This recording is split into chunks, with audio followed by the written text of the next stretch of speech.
Hello everyone and welcome to the Sporty Show. I'm not Sara, as you may recognise. I don't have the long hair. I'm Alex Ashmore. You will recognise me. Usually I'm a little bit further to my left. But alongside me today, we do have a usual guest. Some say he supports Chelsea. Some say he supports Manchester United, but all we know is he's called Klinton. Klinton, how are you doing? Well, he didn't mention the last club though. He also supports Real Madrid. Oh my God. And sometimes he might be supporting Arsenal. You just pick and choose, don't you? I mean, it depends on who's winning at the time. So Arsenal better do something tonight if they want me to be on their side. Are you leaving them if they lose tonight? I mean, I would never speak about them again if they don't do what I expect from them. Ladies and gentlemen, as usual, this is where Klinton. We are live here. Like he said, we don't have the usual face who is always on this part of the table. It's now the man. Okay, so sorry. Hopefully in the future you might end up seeing her again. But yes, Sara is not here with us. She'll be back. She'll be back. She's not gone forever. I mean, it's not like she's gone. She's still gonna be here, but not physically. Yeah. I mean, she's here spiritually and on TV, right? She's just through the magic of camera and TV. Absolutely. Yeah. Oh, it's actually crazy saying we're on TV and she's going to be on the TV on the other TV. Right. Too many dimensions. Right, yeah. Too many dimensions. You're confusing me now. Yes, so we do have, obviously, a watch-along today for you guys of all the Champions League games. As Klinton said, we've got Atalanta against Arsenal. We've got Monaco against Barcelona, Atlético Madrid against Leipzig, and Brest against Sturm Graz. Now, Sara isn't here today, but she is at the Civitas Metropolitano, reporting live from the stadium. So hopefully we can hear more for her later on in the show, and maybe in a couple of minutes we'll see the lineups from her and, well, get some latest news from on the ground outside the Civitas Metropolitano. But first, Klinton, are you excited for the games today? No, Which one are you most looking forward to seeing? I mean, the truth is I've got two I'm quite excited. I'm excited to see the Barcelona one and then the Arsenal one. Right? Obviously, these are the really interesting ones we want to see. We want to see if this Barcelona that have been making all these raves, winning all the games, Lamine Yamal, this is not the Champions League football. It will be something to see if they are still going to be the Barcelona. Arsenal as well, knowing what they do at the Premier League, they've literally not lost a game so far, right? No, they're unbeaten. Obviously, the draw against Brighton. Yeah, I mean, they were not beaten. So they are still unbeaten. They are. May say that was still at 1 point, so something added to their point. So it would be nice to see what they're able to do, the capability. Are they able to bring that same energy to the Champions League? We are going to find out. Yes. Oh yes. Arsenal fans, I imagine you're all very excited. I don't know if we have. When do we have Gary? Because he's the one I want to see his face. Yeah, well, he's the Arsenal fan amongst us, and he's usually. I imagine he'll be very nervous tonight. Arsenal had that little 6-season hiatus from the Champions League back last season, knocked out by Bayern Munich in the quarterfinals, but they're back with a vengeance. They're hoping that they can get that double, obviously the Premier League and the Champions League. Talking about the other games, we do have Atlético Madrid and Leipzig. Now, perfect time to go to Sara across at the Civitas Metropolitano. Sara, are you with us? How are you doing? What's the atmosphere like? Has it stopped raining yet?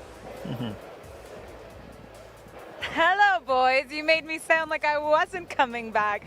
I am here. Alex, the rain has subsided slightly, but don't worry. The fans, they're not fazed by it. They're here. They're ready to pack the Metropolitano. And listen, after the season that Atleti had in the Champions League last year, I expect nothing less from Diego Simeone's side.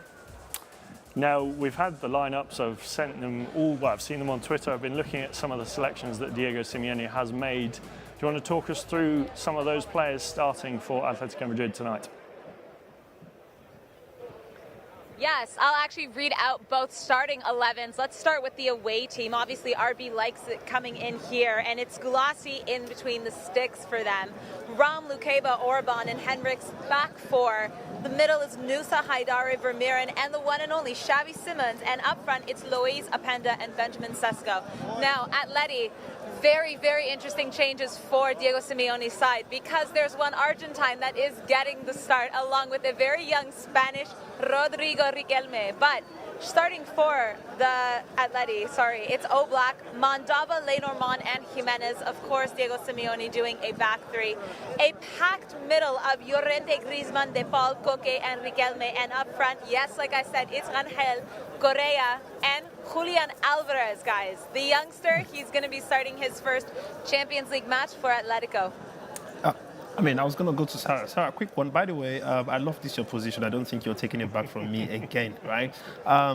Now, Speaking about Julian Alvarez starting the first Champions League game, what's the I mean, I don't know if you've spoken to the fans just yet. What are they expecting from this young lad that's come from City? Well, listen, guys, I was here on Sunday when Atleti played Valencia. He scored his first goal for them in La Liga. Let's do it again in the Champions League now. Obviously, the way he played, I think Diego Simeone is trying to give him a lot of confidence, and getting the start proves that.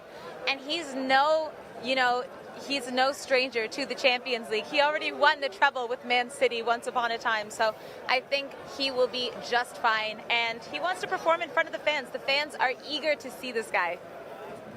Now, Sara, obviously we know how well Atleti do in the league. Usually they're up there fighting with Real Madrid and Barcelona.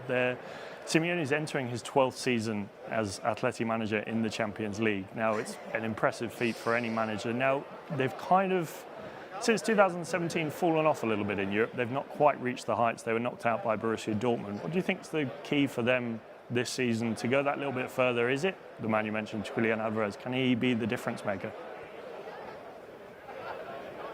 Well, listen, Alex, you and I have spoken about how good of a summer transfer window Atleti had. Not only Julian Alvarez, Conor Gallagher also scored his first goal on Sunday against Valencia.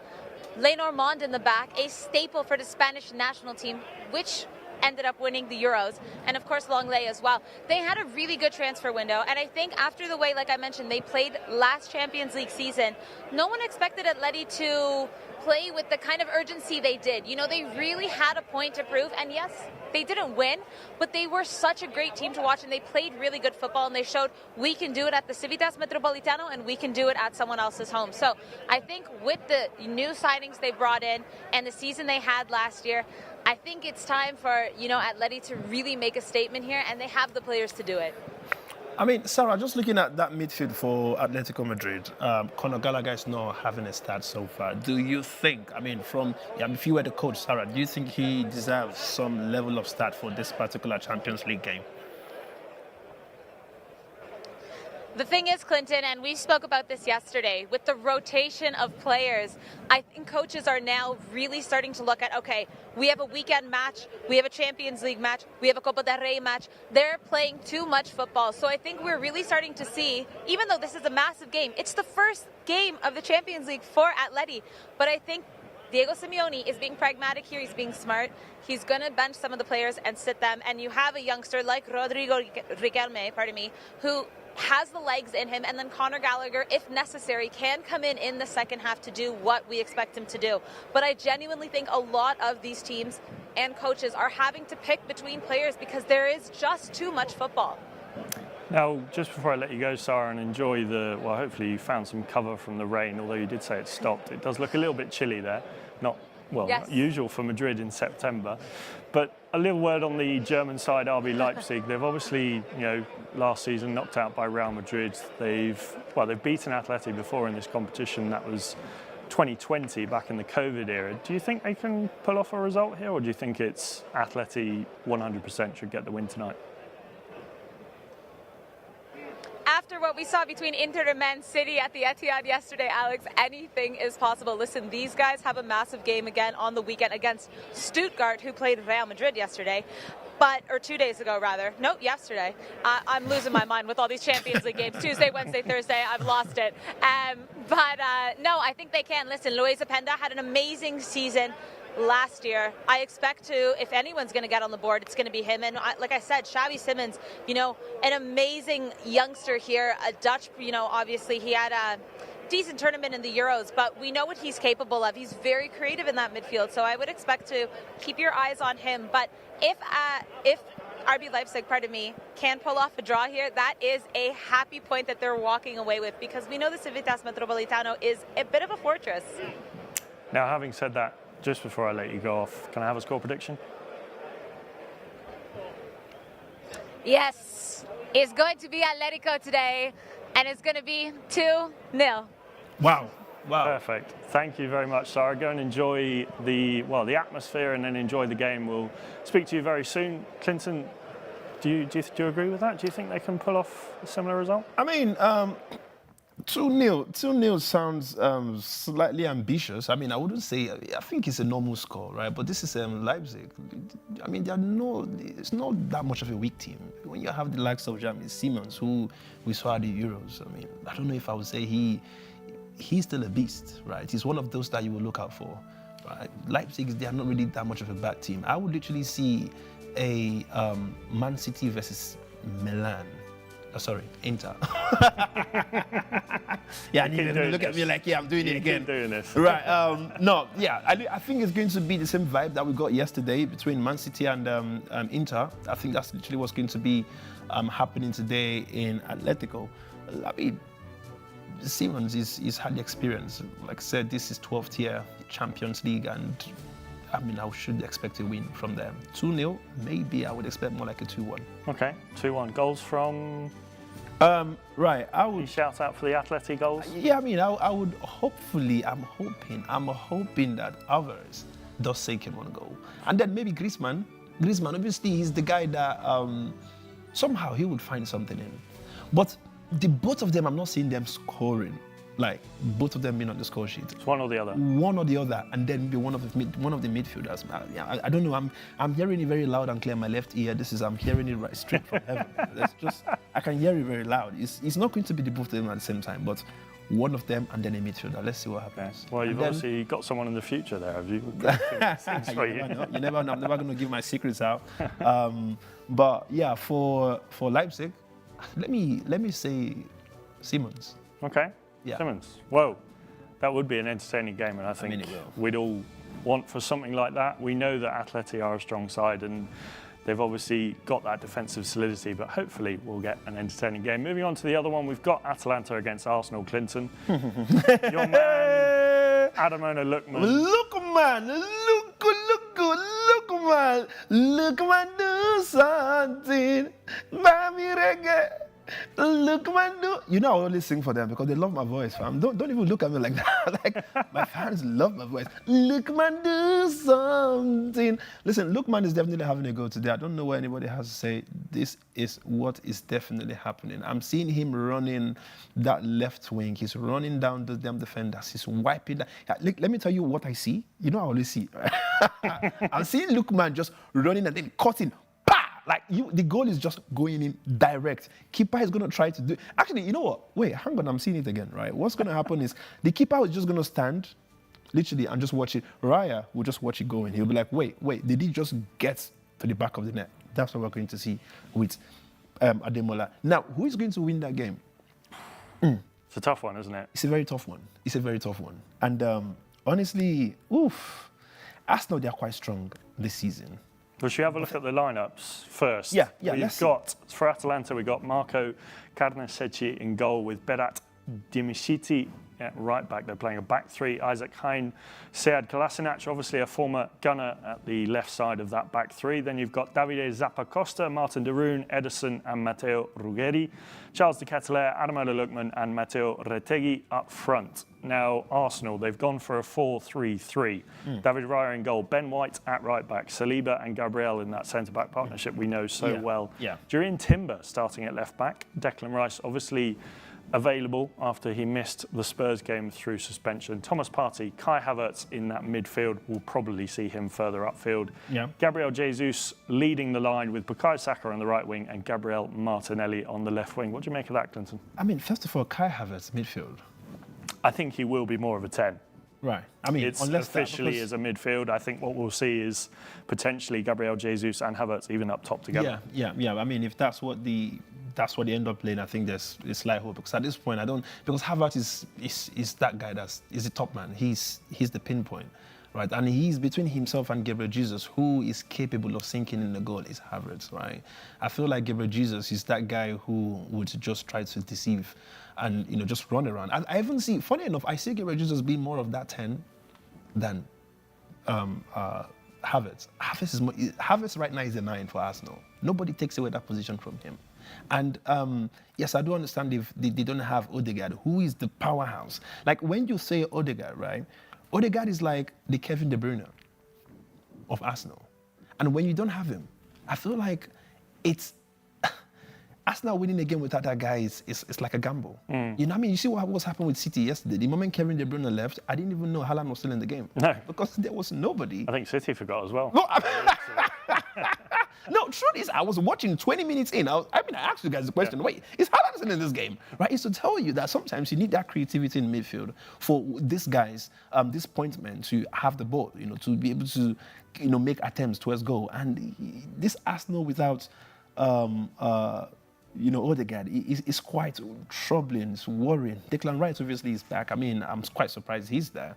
He will do the dirty job just like we have with Rodri. Yesterday, apparently, Rodri, from what people say he didn't really have the game you would expect from a Rodri, which is quite understandable. He's not played. He's been resting off. That's one of the first few games he's played, and maybe he just needs that time to kind of like get his, people would use the word mojo, get the mojo back on the pitch. But Declan Rice, obviously, I would expect him to do Thomas Partey. Now, this is somebody who I feel like he's not really the Thomas Partey I used to know. Thomas Partey is that extremely creative guy who does the dirty job as well, but then again, he's very visionary. Like he would see the passes, he would know where the ball needs to go, and he would obviously, most times he would lead that attack that you would not expect from that center line that he would usually operate from. Now, this is a Champions League, like we say, it's a whole different kind of league. People come on there, it's either they're extremely good or they're extremely bad. Yesterday we were discussing about Juve. They've not been the best in Serie A, and they've come into the Champions League. They've become a whole totally new team. And what did they do? They ended up having a comfortable win. And is that what we should expect from Arsenal? Hopefully. I mean, they've been in the Champions League before. What did they come out? They were not the same Arsenal we knew in the Premier League. So today is going to be a really tough one. Atalanta, ooh la la. Listen, when you mention Atalanta now, listen, I feel like they should just build a statue for Ademola Lookman.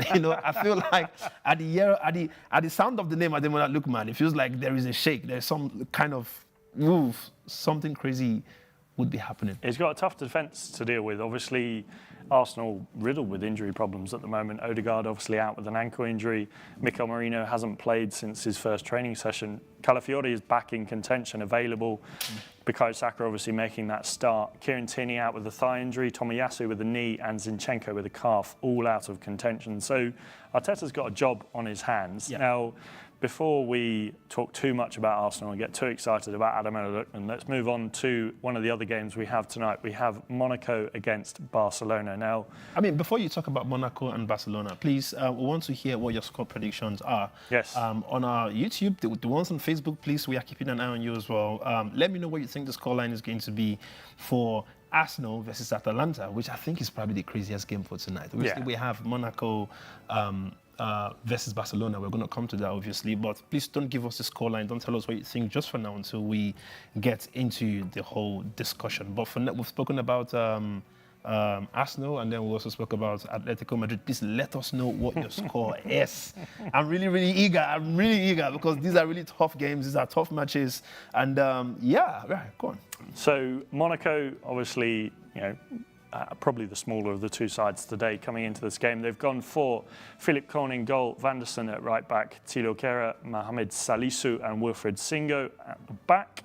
In the midfield, they've got Denis Zakaria, Lamine Camara, Magnus Aliahuche, Takimu Minamino, obviously former Liverpool player, and Elise Ben Seguir and Briel Mbolo up front, who we all remember from the Euros. Our opposition for them today, we've got Barcelona. Hansi Flick obviously starting brilliantly this season. They've won 5 from 5. Lamine Yamal getting in that starting lineup. We've got Marc-Andre ter Stegen, Jules Koundé, Pau Cubarsí, Íñigo Martínez, Alejandro Balde, Eric Garcia, Marc Casado, Rafinha, Pedri, Lamine Yamal and Robert Lewandowski. Now, Lewandowski, he is very close to scoring a century of goals in the Champions League. Do you think, obviously Lamine Yamal is the star boy, but do you think his work gets forgotten a little bit maybe in that team? Well, I mean, first of all, I think with Robert Lewandowski, he's done his best in football. I mean, the fact that people don't put him on the same talk, I say the same talk shadow as, Cristiano Ronaldo, Lionel Messi. I mean, at some points we would have felt like he would have gotten up to that level, but, with Bayern Munich, he's built his name. He's literally a legend. If there's a statue in Bayern Munich currently, I wouldn't be surprised because that's where he's become Robert Lewandowski. Now with Barcelona, has he done the same? Maybe not exactly what he's done in Bayern, but he still scores the goals, right? He's the guy who would always answer when you need him to come through, and he's always done it. Today is the Champions League, which he's got a very vast experience in. He's played it like so many times, like probably most of his career. He scored all the goals. If you're looking at that team right now, he's probably the most experienced there. He's going to lead look at Barcelona. These are a team of really youngsters. You know, they will look up to him to be the guy who has done this so many times. What are the ideas he's going to bring on the pitch? What he would just need is just going to need that creativity from midfield. Because that's what every single nine needs. If you have that person who's going to find you, get the goal, you are absolutely fine. And when you look at them, Lamine Yamal, who's the rave of the moment, he's literally the Rema in football. So Rema is, one of the young guys in the Nigerian music. He's like, they call him the rave. Well, he says he's the rave. I don't know how he sees it. But this is who Lamine Yamal is. And with everything he's been doing with Barcelona, we saw him in the Euros. He was literally the man of the Euros. And now, I think it's going to be a very hard one for Monaco. Honestly, I'm just imagining what Lamine Yamal will be doing today. The guy is sensational. On that right wing, come on, man. Did you see what Ronaldo said about him? Actually, I saw it. He was saying he was going to be one of the best in the generation, right? And Big praise. I don't think, because it's said by Ronaldo, but personally, I think anyone who does not see it is probably blind. You don't need a prophet to tell you that Lamine Yamal is going to be the future of football. If you're talking, Ronaldo, Messi, Neymar, all of these guys, they are literally passing out. I was looking at Lionel Messi's new look, and you could clearly tell that this man is gone. This man is an old man. This man is an old man. I don't know how Ronaldo does it. He still looks, good. Unbelievable physique. No, honestly, I think if there's anything Ronaldo's done well with his life is how he's kept himself. Obviously, he spends all the money trying to look as perfect as possible. He's done exceptionally well. I'm not trying to say the rest of them don't look after themselves, but I think Ronaldo just does a bit extra. So, but then again, it still doesn't mean that you can cheat nature. You could see that they are getting tired, right? They are going to leave football. Ronaldo now plays in Saudi. Messi plays in America. They are going to go. The future of football is beginning to come up. You see the likes of Lamine Yamal, Nico Williams, all these young kids, even Savio in Man City. These are people who are going to be the future of football. And do we see it in them? Fact is, they are good. They are that good. Lamine Yamal, how does he do it? At age 16 in the Euros, he was just next level. This is where we would need him to speak as loud as Lamine Yamal that he is. The latest phrase that people would say, he is him. He is, I don't know. Lamine Yamal is who he thinks he is. He is him. And we need someone younger to go through that phrasing with you. Someone of the Gen Z, maybe. Listen, Alex, don't piss me off. I don't know the phrase either. Okay. So we are both old. It's you and me on the show. There's no Sara because we are actually going to go down. Thank God I ate nice egusi and pounded yam today because I have energy. Shit. So before we start things off, obviously all the games kicking off at 9 o'clock local time here, Central European time. We do have one more. Brest against Sturm Graz, the French side making their debut in the Champions League, so exciting times for them. We'll keep you up to date with all the goals going around the grounds, and we'll see our reactions to those goals, hopefully some bangers. Now, just before we head into those games and a little ad break, we had Red Star Belgrade losing 2-1 to Benfica, and the game that I imagine you'll want to have a little say on, Feyenoord getting absolutely battered by Bayer Leverkusen 4-0. Your man Victor Boniface almost getting the goal, but it was ruled out. What did you make of that game? It was a very good game. First of all, I have said it, that any team that would concede 4-5-6-0 at a stretch, they need to be eliminated from the Champions League straight up. They don't deserve to be there. Now, Bayer Leverkusen going to their home and battering them to that extent, I think they don't deserve. They started showing some level of strength. They were knocking at the door, and it just wasn't happening. I think they got a goal disallowed at some point, and it wasn't what I would expect a Champions League. Bayern beat a team 9. What are you? You don't even qualify to play in English League One. Why would you go into a team conceding 9 goals, for Christ's sake, in the Champions League? Right?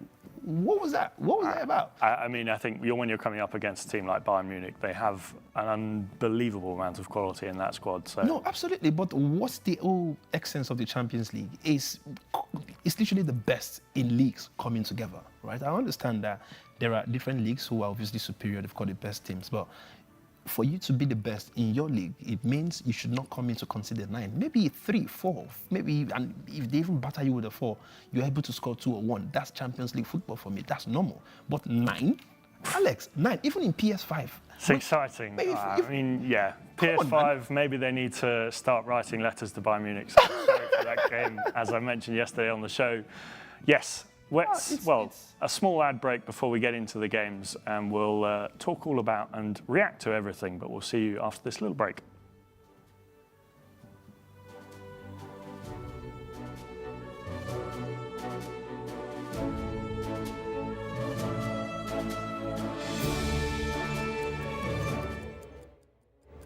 What are your friends? Don't worry, the big boys are coming.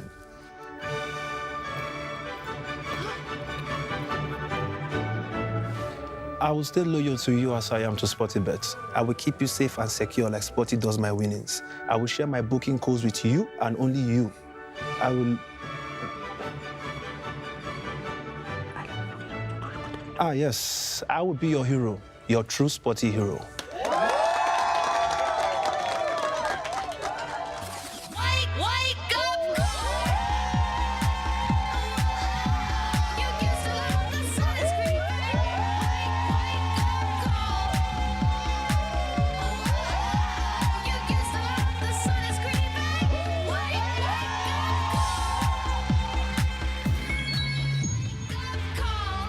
With the big boys! New user. Mourinho's assembled. Activating the Special One experience. Push. It's a multi-bet. We need to give 1000%. We always push to the limit. It's 2 goals up, boss. Cash out. Cash out. Let's go! I am Jose Mourinho. I am football.com. Life is about moments of friendship. The moments we share. And the moments together. Moments that constantly inspire us to move forward. We believe everyone has their moments. Create your own moments with M Sport. M Sport, more than sport. What are your friends? Don't worry, the big boys are coming. I will stay loyal to you as I am to SportyBet. I will share my booking codes with you and only you. I will... yes, I will be your hero, your true Sporty hero.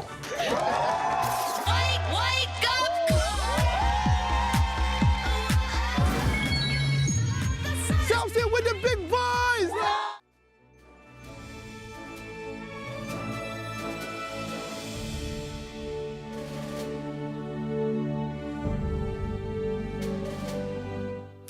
Welcome back to the Sporty Show. We're slowly ticking closer towards that 9 o'clock mark where the games will begin. Before we do, I'm going to mention a few Twitter polls we have going on, so do check those out and have your vote. And, it's interesting to see what you think, and we'll check back in with those as we go on through the games. Klinton, there's a few interesting ones in there. One, who's going to win between Atalanta and Arsenal? I think I know your answer for that one. And an interesting one, how many goals or assists, goal contributions will Lamine Yamal get today? Do you think 1, 2, 3 or more, or maybe zero? Personally, I think he's going to get 2 at least. He's probably going to get a goal and then maybe an assist. I mean, that sounds like Lamine Yamal. Okay, no pressure, Lamine Yamal. If you're warming up in that dressing room, Klinton's put the pressure on you there. So I don't think 1 goal and an assist is pressure for Lamine Yamal, though. No, I mean it's almost like you saying Haaland scoring 2 goals. Based off last night. Well, I mean, obviously, you know the reason why he didn't score. It was only because we didn't have Kevin De Bruyne playing the whole full game. Come on, man. So, yes, and well, join us along for all the reactions. Hopefully, we'll have some good goals throughout the game. Some exciting ones. Atletico Madrid and Leipzig. AS Monaco against Barcelona. And, of course, Atalanta against Arsenal. Got some comments coming in, Klinton, haven't we? All over the social media, on YouTube, Facebook. Yep, let's just look at the ones on YouTube. Firstly, I see Afio Labi saying 3-1 to Arsenal winning Atlanta to 1 goal. Right, okay, I mean, that... I think that's you taking it too far. Our guests, or our most important guest of the show, Makinde, he says Arsenal 3-3. Okay, I mean, that 6 goals in a game. Imagine that. Oh la la. With Gabriel, Saliba in that defense, 3 goals. Okay, I mean, let's see. And we have Soy Bills 2-1. I mean, majority of them are kind of saying Arsenal would win, though. I think they don't rate Atlanta at this point. So look, man, please look at me. You have to prove a lot of people wrong because they don't believe Atalanta would win Arsenal. Fam, hey, God have mercy. And that's why I love the Champions League. There's going to be a lot of shockers on this one, but let's see. Justin Nantumbwe. That sounds some serious South African. But anyways, 3-1 to Atlanta. Monjang Siben Mbawe 3-3. Wow, 3-3. Wow, it's a lot of goals. I think there's going to be a lot of goals on this one. Carnage. Right, way. Right, okay. I mean, there's quite a few stuff. Actually, I'll just go straight to the Facebook one. Let's see what the Facebook people are saying.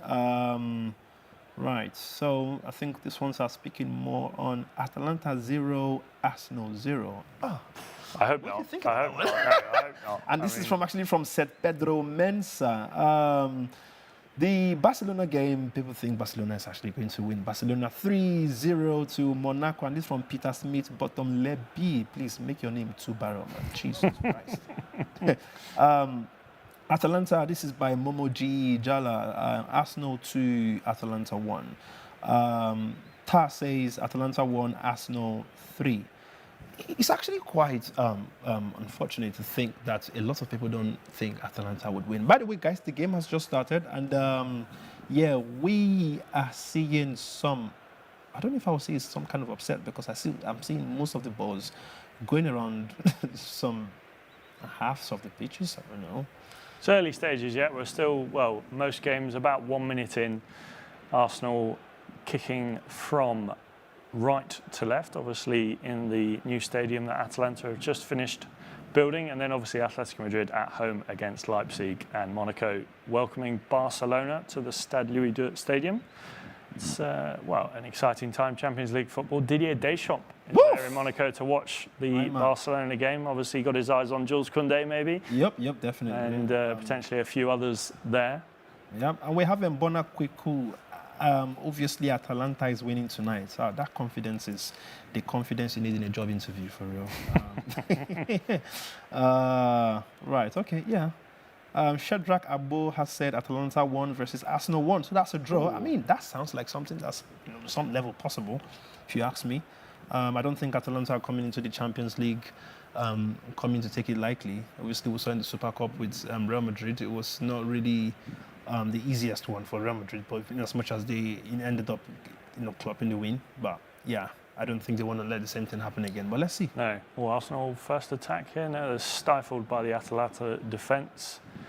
The first interaction here between the referee and the Barcelona attackers as Monaco get the free kick and get the ball underway, heading over onto this left-hand side. Now, Atleti, obviously, we know how good they can be in the Champions League. They got to the final twice. Yep. Didn't quite get the trophy. They fell at the last hurdle.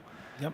Do you think it's realistic to expect them to maybe be in a contention to win the Champions League this season, or is it just too much because of the competition that they face? No, I mean, when you look at the kind of teams in the Champions League this time, it's quite a lot of contenders still. When you think about the likes of Manchester City, Arsenal, who are currently in some serious form, currently Atalanta, they are probably part of the dark horses. I don't want to say dark horse because there's quite a few of them.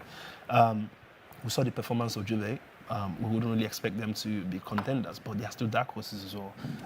Atletico, I think this performance tonight will determine where we should be expecting them to go to in this, or the level they would go to in this particular competition. But Corner for Arsenal here, chance in the box. Atalanta get the ball clear.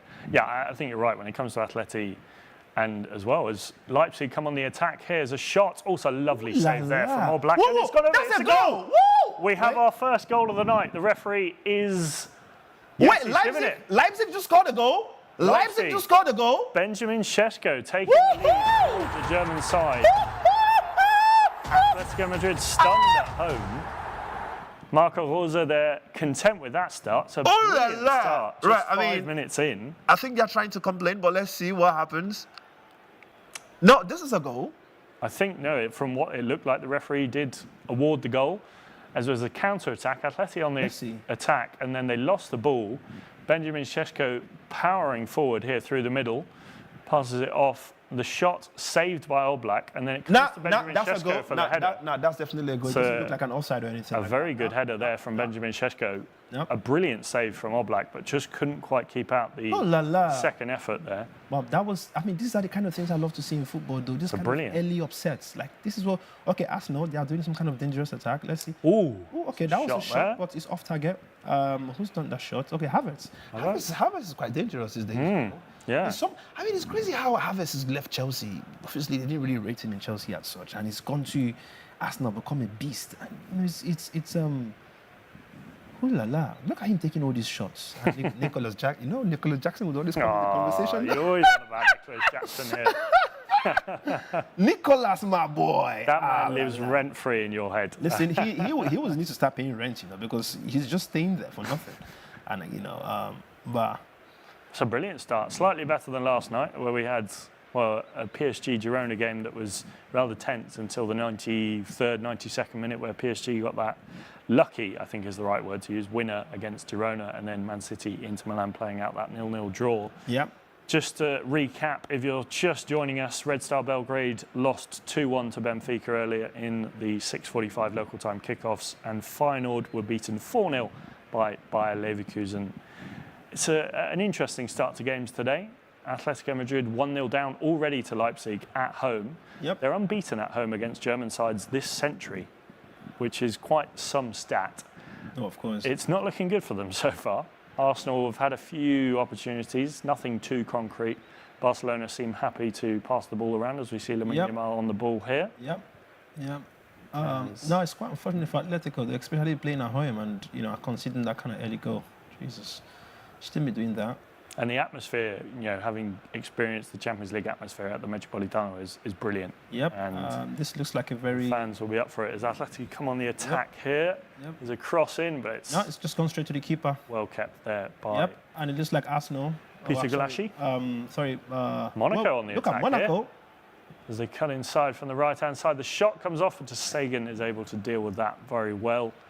Yep. Arsenal potentially creating a counter-attack here as Saliba gets the ball out to Ben White. Ben White is someone we haven't really seen as much. You know, obviously he plays a key role for Arsenal, but having been left out of that England side through his own choice, probably someone that doesn't quite get the limelight as he should perhaps deserve, because he is a good defender and we know his capabilities. Absolutely.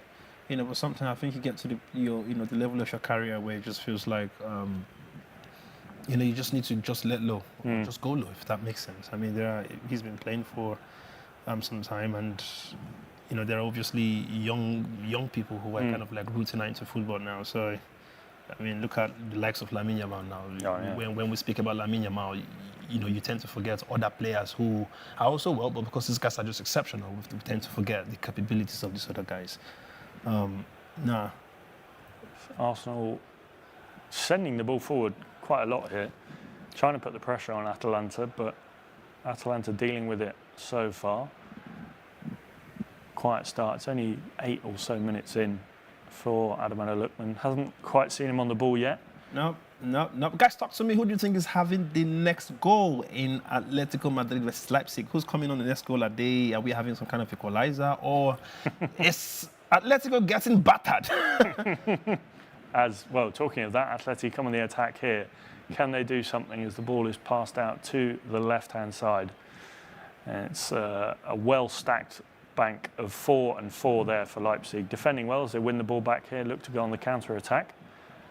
That's something that obviously they're going to use a lot as Atleti win the ball back here. They're on the right-hand side. Is there a chance here for Atleti? No, shepherded well out for a goal kick to Leipzig. Markinde actually thinks that Leipzig could get on the next goal, you know. Okay, wow. Markinde maybe before the game started, I don't think anybody would have said Leipzig would be having an early goal and then people would think that they would be having the next goal at the end of the day. Nah, not with Atlético. But yeah, like I said, this is the Champions League. Anything can happen. Oh la la, it is what it is. It is what it is. I'm not sure that's a good enough excuse for the teams that lose tonight. I'm sure Atleti will be back in this, but Leipzig do seem to be holding their own here as they come on the attack again. There's a foul there on Benjamin Šeško. We have a Monaco free kick by the looks of it, just on the edge of the Barcelona box. Barcelona players crowding around the referee, and it feels like protesting. It's very, it looks like a very serious injury from the way the player was on the ground. Let's see. And it looks like we have a booking in the Atletico Madrid game. Our first booking of the night, I believe, for Robin Lenormand. Bona Quick thinks Griezmann is having the next goal in Atletico game. Wow. Let's see. Hopefully we hear all about it when we go back to Sara at the Civitas Metropolitano, who's there for us tonight reporting live. Yep. So we'll be speaking to her throughout the night. It's a brilliant start. She's at the right game, that's for sure. Yep. He's looking at this foul here on the Monaco player. Barcelona players clearly not happy with the referee's decision, but it looks like, am I reading this right, that Monaco have a penalty? No. I don't think they do, or is it just a free kick on the edge of the box? Let's see what happens. Oh, Eric Garcia has been sent off. Ooh la la! Hey, Barcelona! Wow. Oh, Barcelona! Now don't chop. Oh, it's too early for a red card, though. Barcelona has a red card. That is a 10 minutes 44. Hey, God, do Barcelona! Disappointing start. Anti-flick, you need to flick something already. Wow! It looks like a free kick just on the edge of the box here for Monaco.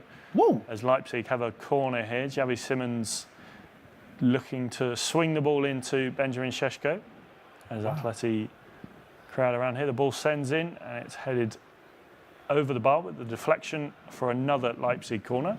Red card, 10 minutes. Early red card as Arsenal also have a free kick here on the edge of the box. It looks like Bukayo Saka. This is not looking good at all. Lining up over the ball. Free kick here for Monaco. Can they make the most of this 10 men or this one-man advantage that they have over Barcelona as the free kick here just on the edge of the box? The Barcelona wall is lined up. They have a man on the floor for that low shot as the referee waits to blow his whistle. The free kick is taken but is blocked well by the Barcelona wall. Yep. This is the thing quite often with when you play a team that goes down to 10 men, especially a team as good as Barcelona. Yeah. Sometimes it can be, although it sounds silly to say, a disadvantage when you're playing against 10 men because they become a lot more defensively absolutely. Solid. Yeah. I mean, it's almost like what we do in PS5 where we play. If somebody gets a red card, you take off one. Ultra defensive. Yep. I guess that's what happens. Because at this point, when you are down to 10 men, 1 point is almost like a win. But obviously with Barcelona, you would expect them to be going far in this kind of competition. Start grabbing these 3 points as early as possible, especially when you're facing teams like, Monaco. So this is not teams like Manchester City, PS. No. I mean, PSG. Bukayo Saka with a free kick. It's a low one. It's a lovely save there. That was close. Arsenal nearly got on that goal. What a save there. Yeah, the keeper did such an amazing job on that one. Ooh la la. Kanoseki in the Atalanta goal there. And I think, is that Gabriel Jesus coming in with the second opportunity? No, it's Gabriel there, I think. He was saved twice. No, Thomas Partey even. Thomas Partey. Wow.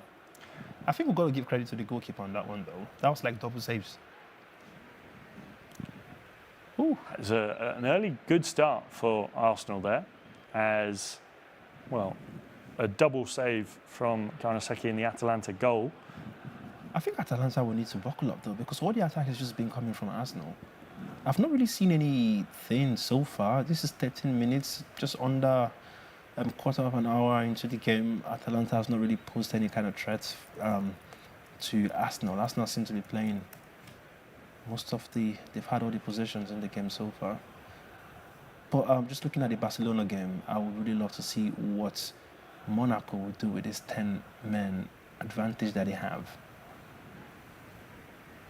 Atleti on the attack here, looking to regain the level.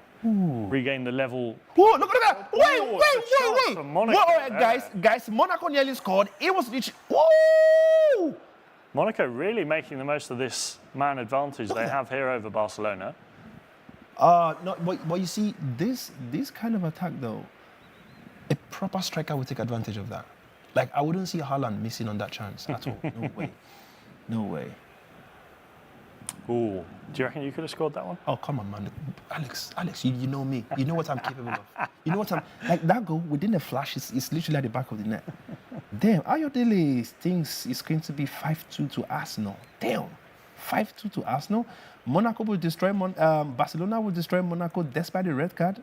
Hey, right. What do you think about that, Alex? I mean, I think Barcelona are the better team as they come on the attack here, looking to take the lead. It's never good when you go down to 10 men, I think. No, definitely. But with a team like Barcelona playing against Monaco, definitely no. They will still believe they can get the win here, and I think it's all still pointing in a Barcelona win, but you never know. It's quite funny how quite a few people are looking at the disadvantages that's happening with some of the teams like Atletico and Barcelona, but people still think they would win. Somebody's saying, obviously, Atletico being one goal down, they will still win the game, which is very possible. It's just a goal.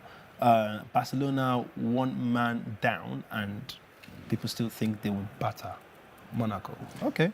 I think it's if you get teams like Real Madrid as well, Man City, like you said, if they go down to 10 men, they're still very dangerous. And someone like Lamine Yamal. I mean, not this current Real Madrid though.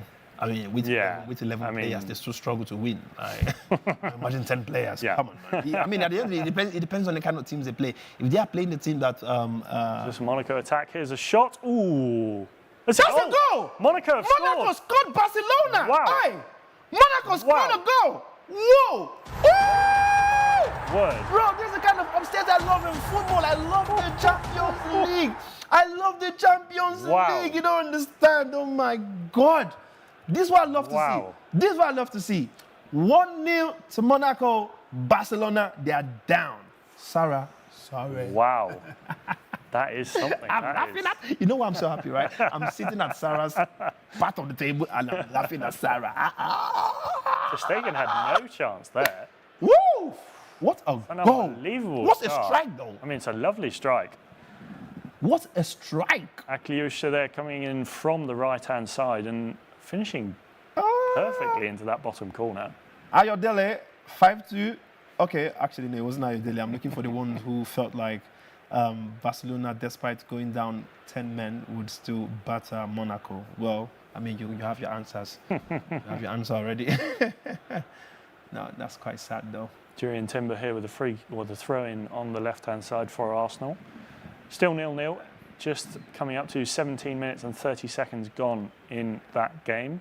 As Atleti come on the attack here. It's a shot from Arsenal. Ooh, it's well over the bar there from Gabriel Martinelli. Gabriel Martinelli, he's a player, we saw him do brilliantly, season before last. Fantastic. One of the best, one of the most exciting players in the Premier League. Absolutely. Haven't quite seen that recently. Actually, no. Absolutely. Where do you think it's gone wrong for him? I think, first of all, they need to give him more game time, right? Because obviously, on that left wing, Trossard. Yeah, Trossard. I mean, he's so good off the bench, but they started him. It didn't quite go as well for him. No, absolutely. And you see, Martinelli is somebody I would always rate. I mean, look at that Brazilian squad. He doesn't even get a star, right? Despite how good he is. I mean, he's got Vinicius to compete with. Obviously. There's nothing you can do at that point, having the likes of Vinicius there. But he's quality, He's somebody who's never scared of taking on players, who will go on that left wing, cut you a dribble, and get the ball into the 18-yard box. When it comes to scoring, he's very brilliant on that one. At least I can tell you for free that he is more of a better, goal scorer than the man who's meant to be the goal scorer, my man Nicolas. But look at you mentioning him again. Do you get paid every time you mention his name? You never know. If you hear that I'm buying a house in Madrid next year, just like going from Nicholas Jackson's money, I'm mentioning his name on the show. Well, if you do buy a house in Madrid, I want to be invited to your first barbecue. You should be saying, if I buy a house, you should start talking about Nicholas Jackson. Well, I'm talking about him. That's what you should be saying. Monaco on the attack here. They're through on goal. Oh man, this should have been the second goal for Monaco, but that Brilliant guy, defending there. And Bolo. Come on, man, he's better than that normally, though. Why would he? That Paul Kubarsi down on the ground, holding his face. Bolo, that was quite weak from him. You would think, right? That would have been an offside, though. Like, why was he taking his time before taking the shot? Like, this is something I don't understand with footballers sometimes. Like, what are you trying to think about? Even if you have family problems, right? Keep it on the sideline before you get on the pitch. If your girlfriend is you're having issues with the girl, like, just drop it off. Like, what was he thinking about? That should have been a strike straight up. Probably it could have been their second goal against Barcelona in the first half. Literally just under 20 minutes into the game. It's an exciting start so far. If you're just joining us, Atletico Madrid losing 1-0 to RB Leipzig. Monaco beating Barcelona at home 1-0. Barcelona down to 10 men. Eric Garcia getting sent off for a challenge. Atalanta drawing 0-0 with Arsenal. It's been a cagey affair. Arsenal probably with the better of the chances so far, but around the grounds we've had 2 goals already, which much better and much more entertaining start compared to last night. Yep, and definitely. Well, this is, as you said, Klinton, the Champions League. It's the best football in the world at club level. Yep. As Arsenal build a little possession here. Do have just to check in on the Brest versus Sturm Graz game. Still 0-0 there. Brest making their debut in the Champions League. The French side obviously qualifying last season. Monaco, look at Monaco on the attack here again. Woo! Ball across to the centre. It's a shot. Whoa! Oof. That was a bullet. Get this on target. That was a bullet. Christ. Wow. Oh la la, man. Right? I mean, when you look at the Atletico game, it feels like Atletico, they're still trying to... okay, no.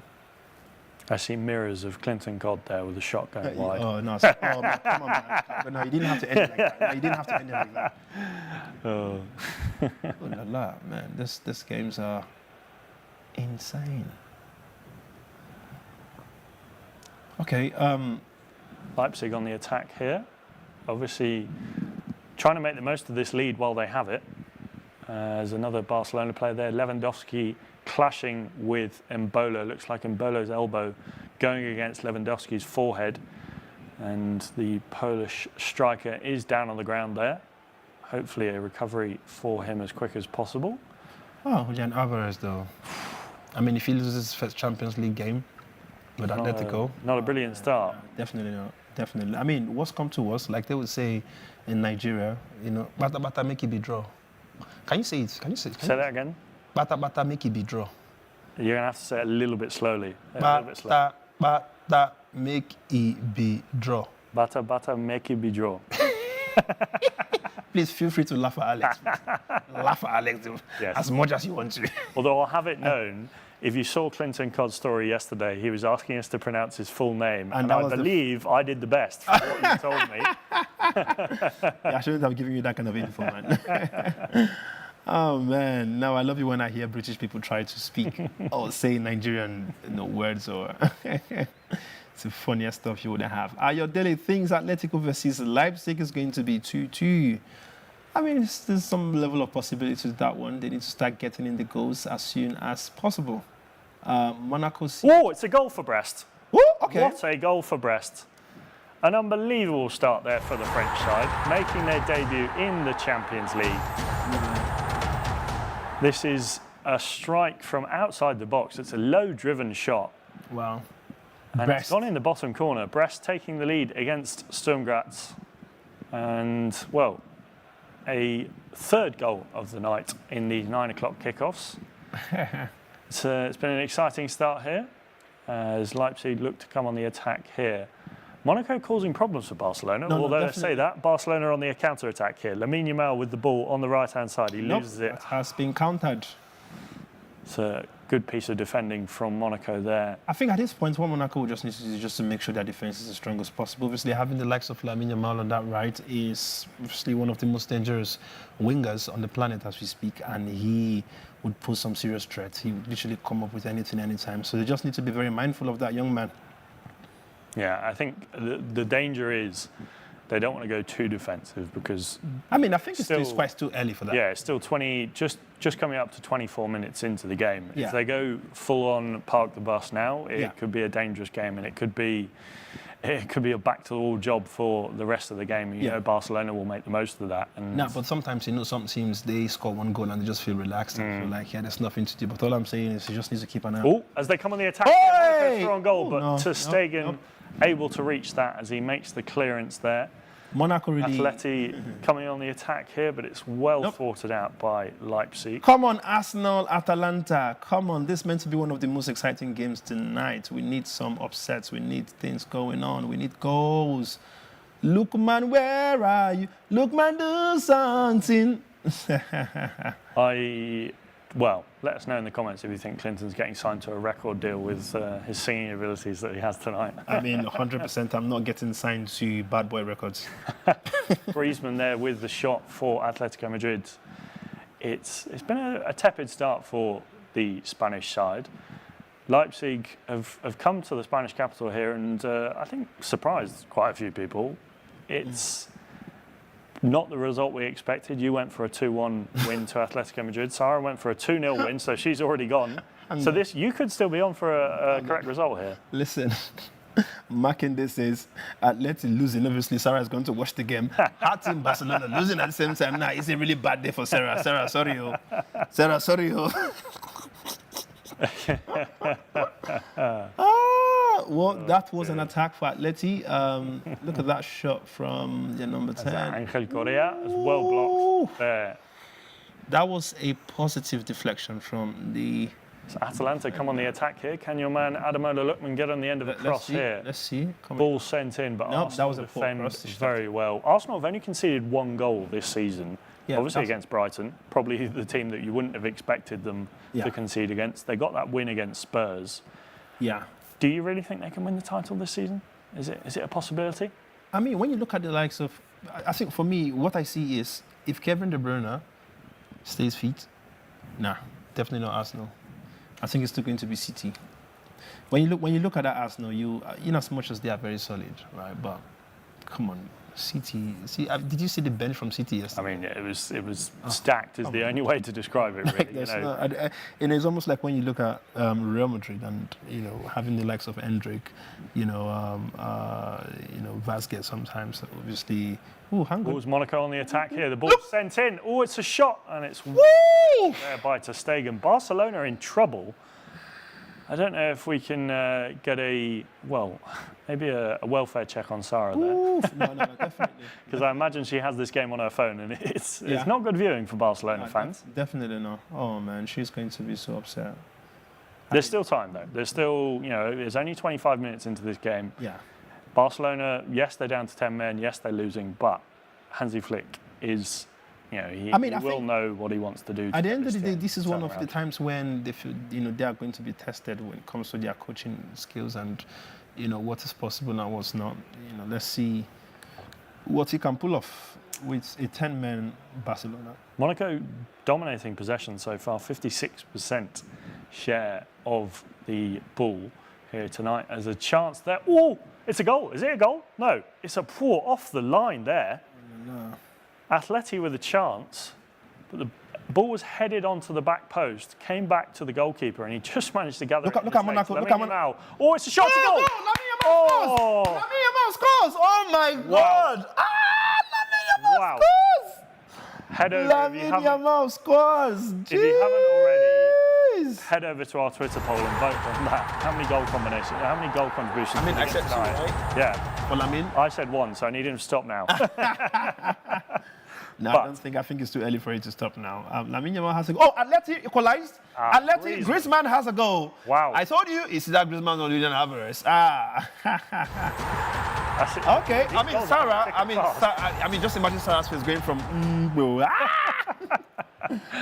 It's a Ooh la beautiful la. goal there for Lamine Yamal. Cut inside from the right Damn. and slotted it into the bottom corner. Keeper had absolutely no chance. As we get a look at the replay of this Atletico Madrid goal, Griezmann getting the equaliser for the Spanish side as the ball is over on the right-hand side, sent in, and Griezmann finishes well. That's a brilliant finish. Poor defending, leaving him open like that in the box. What a goal. Did well to keep it down there. Keeper had absolutely no chance. What a goal, Griezmann. There's, well, pressure on Arsenal now. They're the only team not to have scored. Yep. And, so we have goals in... We have games, all goals in all games, apart from Atalanta versus Arsenal. We've got if you're just joining us around the grounds, Atletico Madrid have just equalised against RB Leipzig. They're drawing 1-1. Barcelona have also just equalised against Monaco. They're down to 10 men though, but it's 1-1 in the Monaco Principality area. My geography, I need to check on that one actually. And then Atalanta drawing 0-0 with Arsenal, and Brest taking the lead against Sturm Graz. So it's been a good start all around. It's been an entertaining It's start. Been, first half Goals an hour galore. in the game is not too bad, to be honest. There's been quite a few goals compared to yesterday.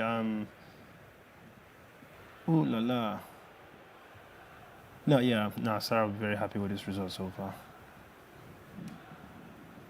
As we have a yellow card for Ben Seguir there for Monaco. I mean, to tell you how poor Monaco is currently, though, I mean, how would you be playing against a 10-man Barcelona and you would, oh man. I want 2 words for you, Lamine Yamal. Yeah. When you're playing against a player with that quality and that ability, Yeah. even if you have 5 extra men, it's always hard to contain him. I really keep asking myself, what does this, what goes through his head, though? To be honest, he's just too good. And this isn't a criticism in any way, but I don't think there's a whole lot. Obviously, he has the football brain, but I don't think I think he's just, thinking about enjoying his football. Yeah. He's got that young aspect. He's innocent. He just wants to enjoy his football. He's happy. He's fearless. He's going to have a shot from 30 yards out. He's going to try this skill. I mean, he's almost like what we saw with Endrick in the last Real Madrid game. We saw what he did with for that last goal. Mbappe and Vinicius either side. I'm going to go for it. Yeah, and when you looking at where he took the shot from. I mean, unbelievable goal. To do that, I mean, I was looking at social media. People felt like he was a fluke, but somebody posted his catalogue of goals on Twitter, and when I saw it, I was like, nah, this is who he is. He's very consistent with this kind of goals. He's not scared. He will take the shot from wherever he finds the chance to do so, and That was a chance for Atletico. Whoa! Barcelona nearly scored again! Whoa! This has been a tense opening 30 minutes as the ball across from Rafinha, but Look at that! Lamine Yamal nearly scored a second! Monaco all over the place here. Rattled at the moment. As Atleti here have a corner. Wow. Griezmann swings it in towards the back post. It's headed in, but can't quite. Makinde still thinks Another Barca cross going here. down though. Atleti with a chance. Looks like it's going to go out for. No, it's kept it in. Who's this? Griezmann tries to put the ball back in, but it's blocked well by the Leipzig defender. No, at this point, I think Atleti would definitely have Atleti, they look like always Monaco come on the attack. It's a shot. Whoa! Saved by ter Stegen. As the ball still Okay, Monaco's still with a chance. They have it in the penalty area, but it's blocked again by Okay, I'm beginning to Barcelona. enjoy these games now, Yeah, Minamino there with the chance for Monaco. As Arsenal under the cosh here a little bit. Atalanta forming a little bit of pressure and passing around nicely in front of that Arsenal defence, although I don't think Mikel Arteta will be too worried just yet. No, I definitely need a goal in this Arsenal side. Somebody just needs to pump in one. Hansi Flick there looking a little bit stressed, understandably. Makinde actually thinks that 10 men, 10 Barca men is enough for Monaco. They don't need 11 to win in Monaco. I mean, just looking at how they play. No, I mean, as Monaco come on the attack here, it's a chance. They're in the area. The shot is blocked, and it's out for a corner too. You see, Mbolo, yeah? Outside. I'm beginning to really dislike Mbolo tonight. He needs to be very decisive. Look at that. Like, what are you waiting for? Like, what are you waiting for Christ's sake? Took too many touches. Like, I mean, this is like, just take it already. Take it already. Like, what's wrong? Oh, man. What's wrong with these guys, man? I mean, he's had like 2 opportunities Yeah. where he could have literally just taken the shot. I think, it is the case of good defending, but then also I think sometimes the nerves get the better of you, and naturally so. It's a big game against a big club. He has to be taking that shot earlier. No, it's quite sad. Sometimes you see these guys, and I mean, it's almost like Thuram yesterday. Oh, The Marcus one-on-one. Thuram and Matteo Darmian when he played that back pass, Yeah. the back heel, for what? through on goal. You saw Simone Inzaghi, the manager's reaction. No, of course, He was of course. screaming No, I at mean, him. listen, that's like in a normal world, that should be at least a 6 months jail time for that. No, I mean, that's what I would do. I think if you were a world leader somehow, it's a scary thought, but this would be a chaotic world. Nah, listen, I think I'll just do the right thing. The right thing would be a 6 months jail time for that kind of blunder on a pitch, Oh, where you're getting God. paid thousands of euros every single week. Would you let yourself play then? And if you, Mommy, God knows I will never make such errors, man. but if you did, would you send yourself to jail for 6 months? I mean, my kind of leader, I'll probably send myself for 2 weeks just to kind of like make it look good. I'll probably go there, tell people I'm going to do 6 months, and then maybe find a way to get myself You out. cheat the system. Yeah, of course, come on, man. I'm Nigerian. Nah. Atleti on the attack here, trying to get that second goal. It's been a turnaround for Atletico Madrid. They were down 1-0 Leipzig. Benjamin Šeško getting that early goal, and since the equaliser, Atleti have been on top of the German side. Monaco have a free kick just inside the Barcelona half. Sent in. And What? Look at Monaco. In the box. It's a goal! Monaco taking the Monaco lead. scores! Oh no, I think we have offside. Offside. They got too excited. And Bolo with a lovely finish, but the linesman has his flag up. This is the problem with people. The time you're supposed to take shots, when you're not off, you don't take it. I mean, that is well offside. He's at least a yard definitely, offside there. Definitely. I think he should be buying a piece of land there already. It's a good finish. It was a good Yeah, finish. no, it was a good finish, 100%. But then again, that goal is going to probably waken Barcelona because now they are getting really. It's a lot of the balls going Barcelona half. We have a look at some of the stats here from the Arsenal game. I know passes completed don't exactly mean a lot, but 130 passes completed for Arsenal compared to Atalanta's 182. It's been, not the best of starts for Arsenal. I think Mikel Arteta wants to improve things. They haven't had any concrete chances. Quiet game so far. Was across here, Atleti with a chance, but it's dealt with by Leipzig. But the ball has gone out for a corner to the Spanish side. I am not quite impressed with the Arsenal game, though. I mean, when you think about, when you see when you see Inter. I'm going to have to start writing this down every time you do it. That's a week in jail. But that means you want to send me to like 4 years in jail from one night. Jesus, come on, Alex. The leader you are thinking I shouldn't be is who you are actually going to be. It's not the leader you should look at, it's the vice president, which is me. Barcelona send the ball forward here. Lamine Yamal on the end of it goes out for a goal kick. Lamine Yamal is too young for the kind of strength he has, you know. Oh, he's an unbelievable player in all aspects. Technical ability, his shooting is wonderful, his passing, just everything. He's the complete package. He's a complete footballer for real. Just a replay here of a chance for Leipzig. What's a foul from Angel Correa? Don't think he's received a yellow card just yet, but the Leipzig player is down. Just coming down to our Facebook, Gazo Kelvin thinks Barcelona will lose by 2-1. Well, almost happened there. And then that same Gazo Kelvin, I believe is the same person, I believe, thinks Arsenal will be losing 1-0 to Atlanta. Well, let's see. Wait. Okay, that's the Christmas code that's just been shown again. Woof! It's a beautiful finish. Yeah, no, definitely. So now, Griezmann somehow always comes through, though. Yeah, I think he's a wonderful player. Yeah. As we go round the gowns again quickly, Atletico Madrid 1, RB Leipzig 1, Monaco 1, Barcelona 1, Atalanta 0, Arsenal 0, and Brest 1, Sturm Graz 0. So we've got quite a few goals. We've got 2 goals in the Atletico Madrid-Leipzig game, 2 in the Barcelona-Monaco game, and 1 in the Brest game. Arsenal and Atalanta still goalless. It's not been the most entertaining of halves so far between the two. Yesterday, I don't know, I remember we were speaking about Lamine Yamal versus Saka, who is highly rated. Guys, this is something I want to put forward to you. Please let me know in our comments. Tell me, Lamine Saka, who would you be starting in a Champions League final if you were a coach? Let me see your response. I mean, Saka is obviously he's still young. For some reason, because he's been playing for a long time, you would forget that he's like 22, 23. He's still, I mean, he's still got, you know, he's a brilliant player, but I can still think he can reach an even higher ceiling. Yeah. Same with Lamine Yamal. I just think on form, you have to take Lamine Yamal at the moment. He scored that beautiful goal there, just cutting in from the right-hand side, slotting it into the bottom corner. But I think Saka, probably there's a lot of pressure on the young lad. He's 23, he's playing every game for Arsenal. For someone of that age to play the amount of football, not just him, but everyone's playing a lot of football.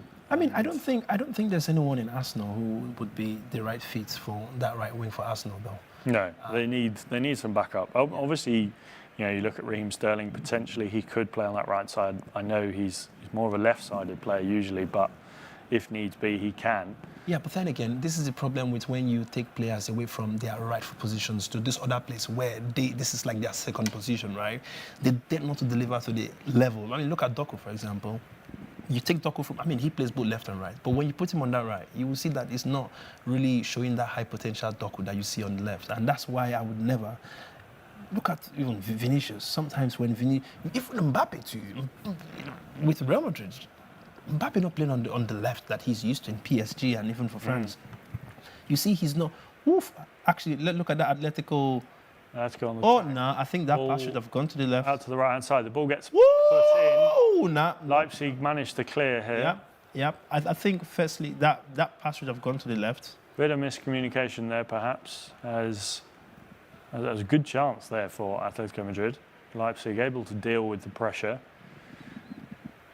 So far, coming up to the 40-minute mark in all of our games, as we look closer to that first half, or the end of the first half, half-time break. Monaco on the attack here. Ball gets put across. Barcelona deal with it so far. Minamino plays the ball onto the left-hand side here. Ben Seguir looks to take on Jules Koundé. Cuts in on the right, takes a shot, but it's well over the bar. That was a poor effort there. That ball is definitely landing in a Pakistani airport, 100%. I know they should be looking out for the planes. No, it's been a really crazy start for Monaco, Barcelona, Atlético, Leipzig, Arsenal, Atalanta. Please, I need a goal. I think I've not really seen Lookman so far, though. I don't know what's going on with my boy. He's been very quiet, although he's playing against Arsenal. Yeah, of course. Which is quite understandable. But then again, best defence in the Premier League. 1 goal conceded all season. But that's some really crazy stats, though. Yeah. And since the start of last season, they've scored 23 goals from set pieces, Arsenal. We saw at the weekend, obviously, Gabriel getting the winner against Tottenham. Yeah. I mean, that's the good thing about having defenders like that in every team. And that's one thing I think Chelsea missed in having, what's the name that's gone to West Ham? Kurt Zouma. Yeah, Zouma, right? Zouma was the guy who, every team needs that tall centre-back who, when it comes to set pieces, you would always go in to find that header. You know, look at the like of the guy in Liverpool, Van Dijk, you know. I mean, there's quite a few teams where you have people, and they would, Gabriel for Arsenal, he always does it for some reason. You know, he would always go in there. I mean, he doesn't score every single time. He's had 5 goals. Was it 5 goals in, I can't remember how many goals he's had with Arsenal so far. You know, from set pieces. Who's this, sorry? Gabriel. I mean, he's the threat. I think when you look at that back four, Saliba, yes, fantastic defender, but you always see Gabriel getting forward, and you know that beautiful header against Tottenham. Yes, I mean Saliba from Spurs, but yeah, the pair of them at the back. To be honest, I think I'd safely say best defensive partnership in the world right now. Most solid, Gabriel and Saliba. I think 100%. I'll go with that one. I'll definitely go with that one. We seem to have, things have calmed down a little bit here. Yep, I think they're kind of relaxed. I mean, which is quite understandable. Just like, you know, they have like 5 more minutes to go, including additional time for the first half. But you could probably tell that they are getting tired and they just need that half-time break and, you know, to go reform themselves, come back and, you know, do the rest of the job. The ones who are down, try winning. Actually, there's no one down right now. It's literally all draws. Okay, well, apart from Brest. Sturm Graz are losing 1-0 to Brest still as we come up to, well, it's 43 minutes around the ground, just ticking over there in France as, well, Brest with a beautiful goal to open the scoring in that game. Monaco have a free kick here on the left-hand side. Atletico also have a free kick on their left-hand side. Antoine Griezmann lining up over the ball to swing it in. Yep. Arsenal still struggling to create things and yet to show for what seems like a dominant display of possession. Whoa! Monaco have a chance. Ooh. Oh my God! Monaco nearly scored Barcelona. Why is somebody not just putting... And Bolo just can't quite get on the end of that cross there. That's a very good chance there for Monaco. As Barcelona are shaking a little bit here. No, but he should be scoring that though. It should be. I mean, it was a tough one to get on the end of, but Monaco creating the chances here. Arsenal with another waste of a chance on this left-hand side. Arteta trying to motivate them for these last 30 seconds or so plus added time before they head into the dressing room for the break as Leipzig come away with the ball here on this left-hand side. Ter Stegen collects that ball forward from Monaco. And, well, yes, it's been an entertaining first half so far. No, definitely. I mean, apart from Atalanta and Arsenal, Yeah. I predicted they were going to be the match of the day, but so far so good. It's not really lived up to the expectation, which is quite sad. Monaco with another chance here on the left-hand side. Minamino passes the ball back. So they look to get that cross in. Barcelona lining up, but there's space in that Barcelona defence. Yeah, absolutely. Monaco seem to be doing a good job of spreading the ball around. Yeah, just thinking. Ben Seguir on that left-hand side, looking to take on Lamine Yamal and Jules Koundé as the ball is sent forward here. Ben Seguir back on this left-hand side. As Monaco look to get the ball in the box. It's on the edge of the box here. It's a shot, but it's blocked, and it looks like it's going to go out for a corner to Monaco. As we head into 2 minutes of added time at the Stade Louis II Stadium. That was a good block, though. It was. Paul Goubarsi saving a potential goal-threatening opportunity there. Minamino with a good shot as Arsenal look to come on the attack here. As Atalanta chasing down. Ademola Lookman running his socks off. And we have a goal in France. Sturm Graz have equalised against Brest. So that's it. Atalanta and Arsenal are the only ones. And speaking of Atalanta and Arsenal, the half-time whistle has blown in Italy. Atalanta 0, Arsenal 0. That's the first whistle blown for this first half. Still 1 minute or so left in Monaco and 2 minutes of added time in Madrid with 1 minute of that to go.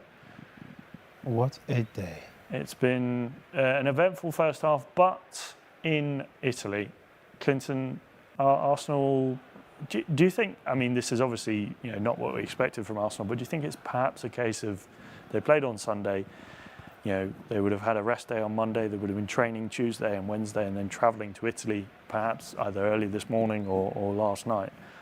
Do you think the amount of football they're playing is having an effect on their performance here, or do you think it's just the case of Atalanta are defending very well? I mean, I don't think anyone is coming to the Champions League with the mindset of we are playing way too much. I mean, this is the Champions League for Christ's sake. And Arsenal, this is... yesterday, I remember we were saying that maybe they might be putting an eye on the Premier League more. But I don't think anybody looks at the Champions League and be like, no, let me just let it walk past, or let's just let it go, because I want to focus on the Premier League. If there is anything that they would be doing to rest, they will be resting players for the Champions League, which is what they are doing now. This is where they need the players. This is just the Champions League. I'm not going to blame it on anything. Any team you're coming to play, apart from the teams that we've had with Bayern Munich and the rest of them, those are the ones that are not really ready. But, if you are playing teams like Atalanta, you've seen teams like Arsenal, these really serious European teams, I don't think they're coming in here with the mindset of we are playing which I don't think, they play too much games. But,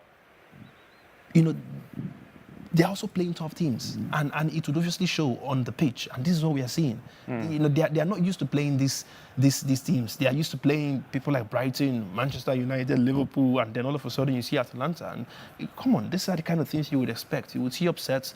You know, things are going to get tough. You know, you would see players struggling to get through defenders because they don't know, they are not used to playing with this kind of people. So no, I'm not going to put it on the fact that they play too much. They're just playing Champions League football.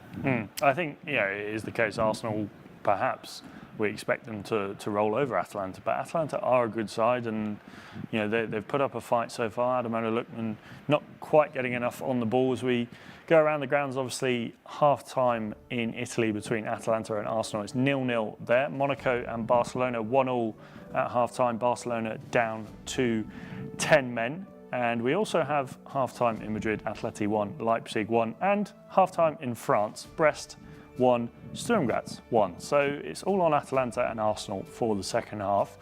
We're going to take a short break and perhaps catch up with Sara, who's at the Civitas Metropolitano. But we'll see you guys in just a short while.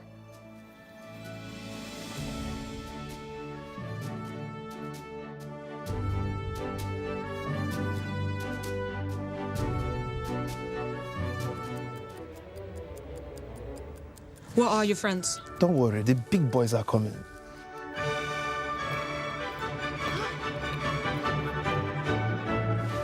I will stay loyal to you as I am to SportyBet. I will keep you safe and secure like Sporty does my winnings. I will share my booking codes with you and only you.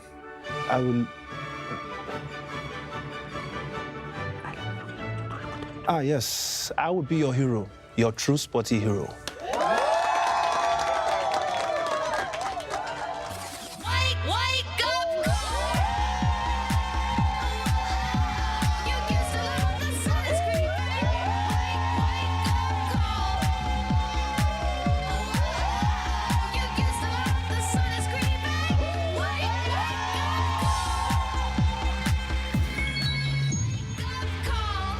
With the big boys! New user. Mourinho's. Assemble. Activating the Special One experience. Push. It's a multi-bet. We need to give 1000%. We always push to the limit. It's 2 goals up, boss. Cash out. Cash out. Let's go! I am Jose Mourinho. I am football.com. Life is about moments of friendship. The moments we share and the moments together. Moments that constantly inspire us to move forward. We believe everyone has their moments. Create your own moments with M Sport. M Sport, more than sport. What are your friends? Don't worry, the big boys are coming. I will stay loyal to you as I am to SportyBet. I will share my booking codes with you and only you. I will... yes, I will be your hero, your true Sporty hero.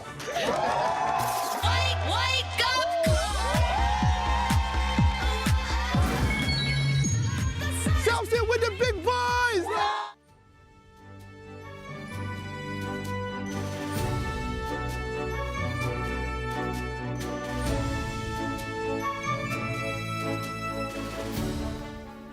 Welcome back to the Sporty Show. We've had an action-packed first half. It's been goals galore all around the grounds. Obviously, Arsenal, the only team to have not scored, actually.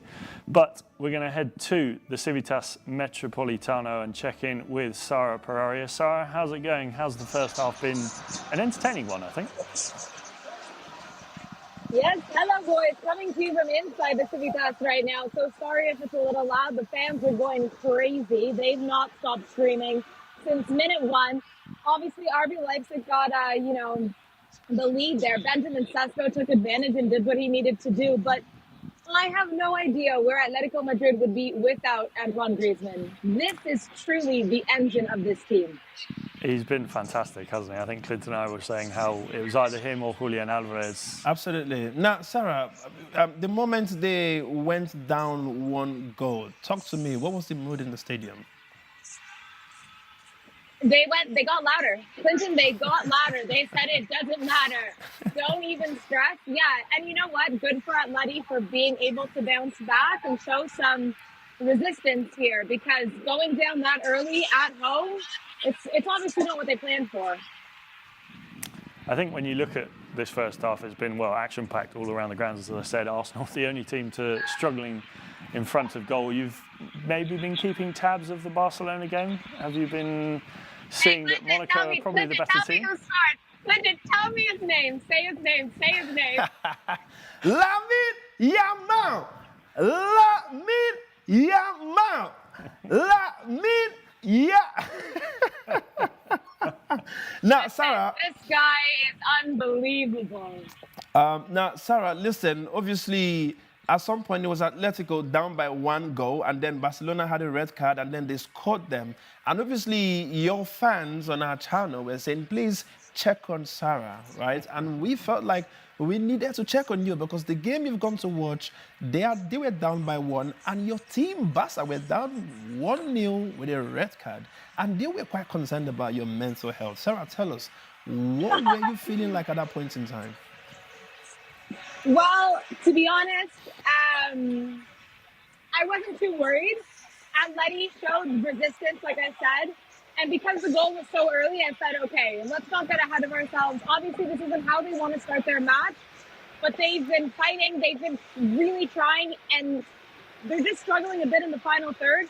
But there have been so many opportunities for Atleti. Meanwhile, Barcelona, why Eric Garcia is on my team still, I have questions for you, Hansi Flick, because seriously, send this guy back to Girona, send him to Man City. I don't want him. But listen, I'm so proud that the boys were able to bounce back.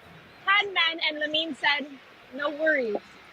Do you think from this point, perhaps, if Barcelona come away with a point, given they are down to 10 men, is that a positive result, or do you still expect them to get the win?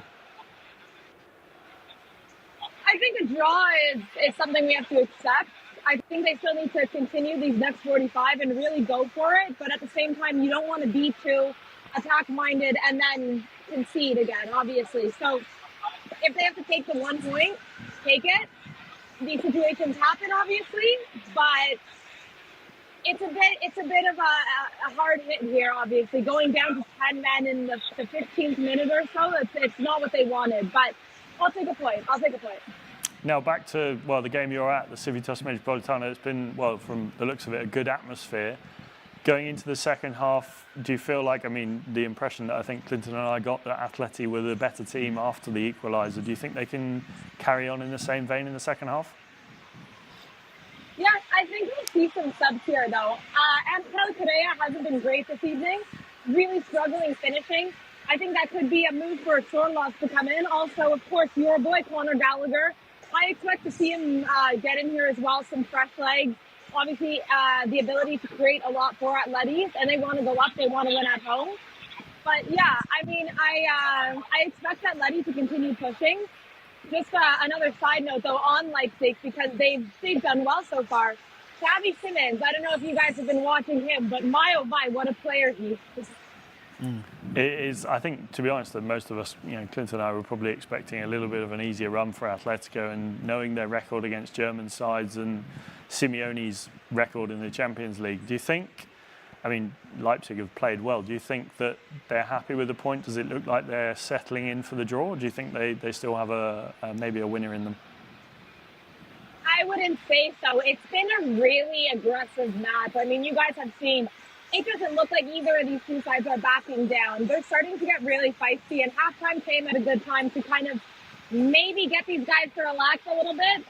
Or Diego Simeone is going to light a fire under them and say, go get him. And I would expect nothing less of Simeone. But I don't think RB Leipzig is backing down at all. I mean, Sara, just before the game started, my prediction on goal scorers was Julian Alvarez or Griezmann. Now, obviously, you are there in real life. You're watching the game. Tell me, do you think Alvarez still have any chances or possibilities of thinking in a goal tonight?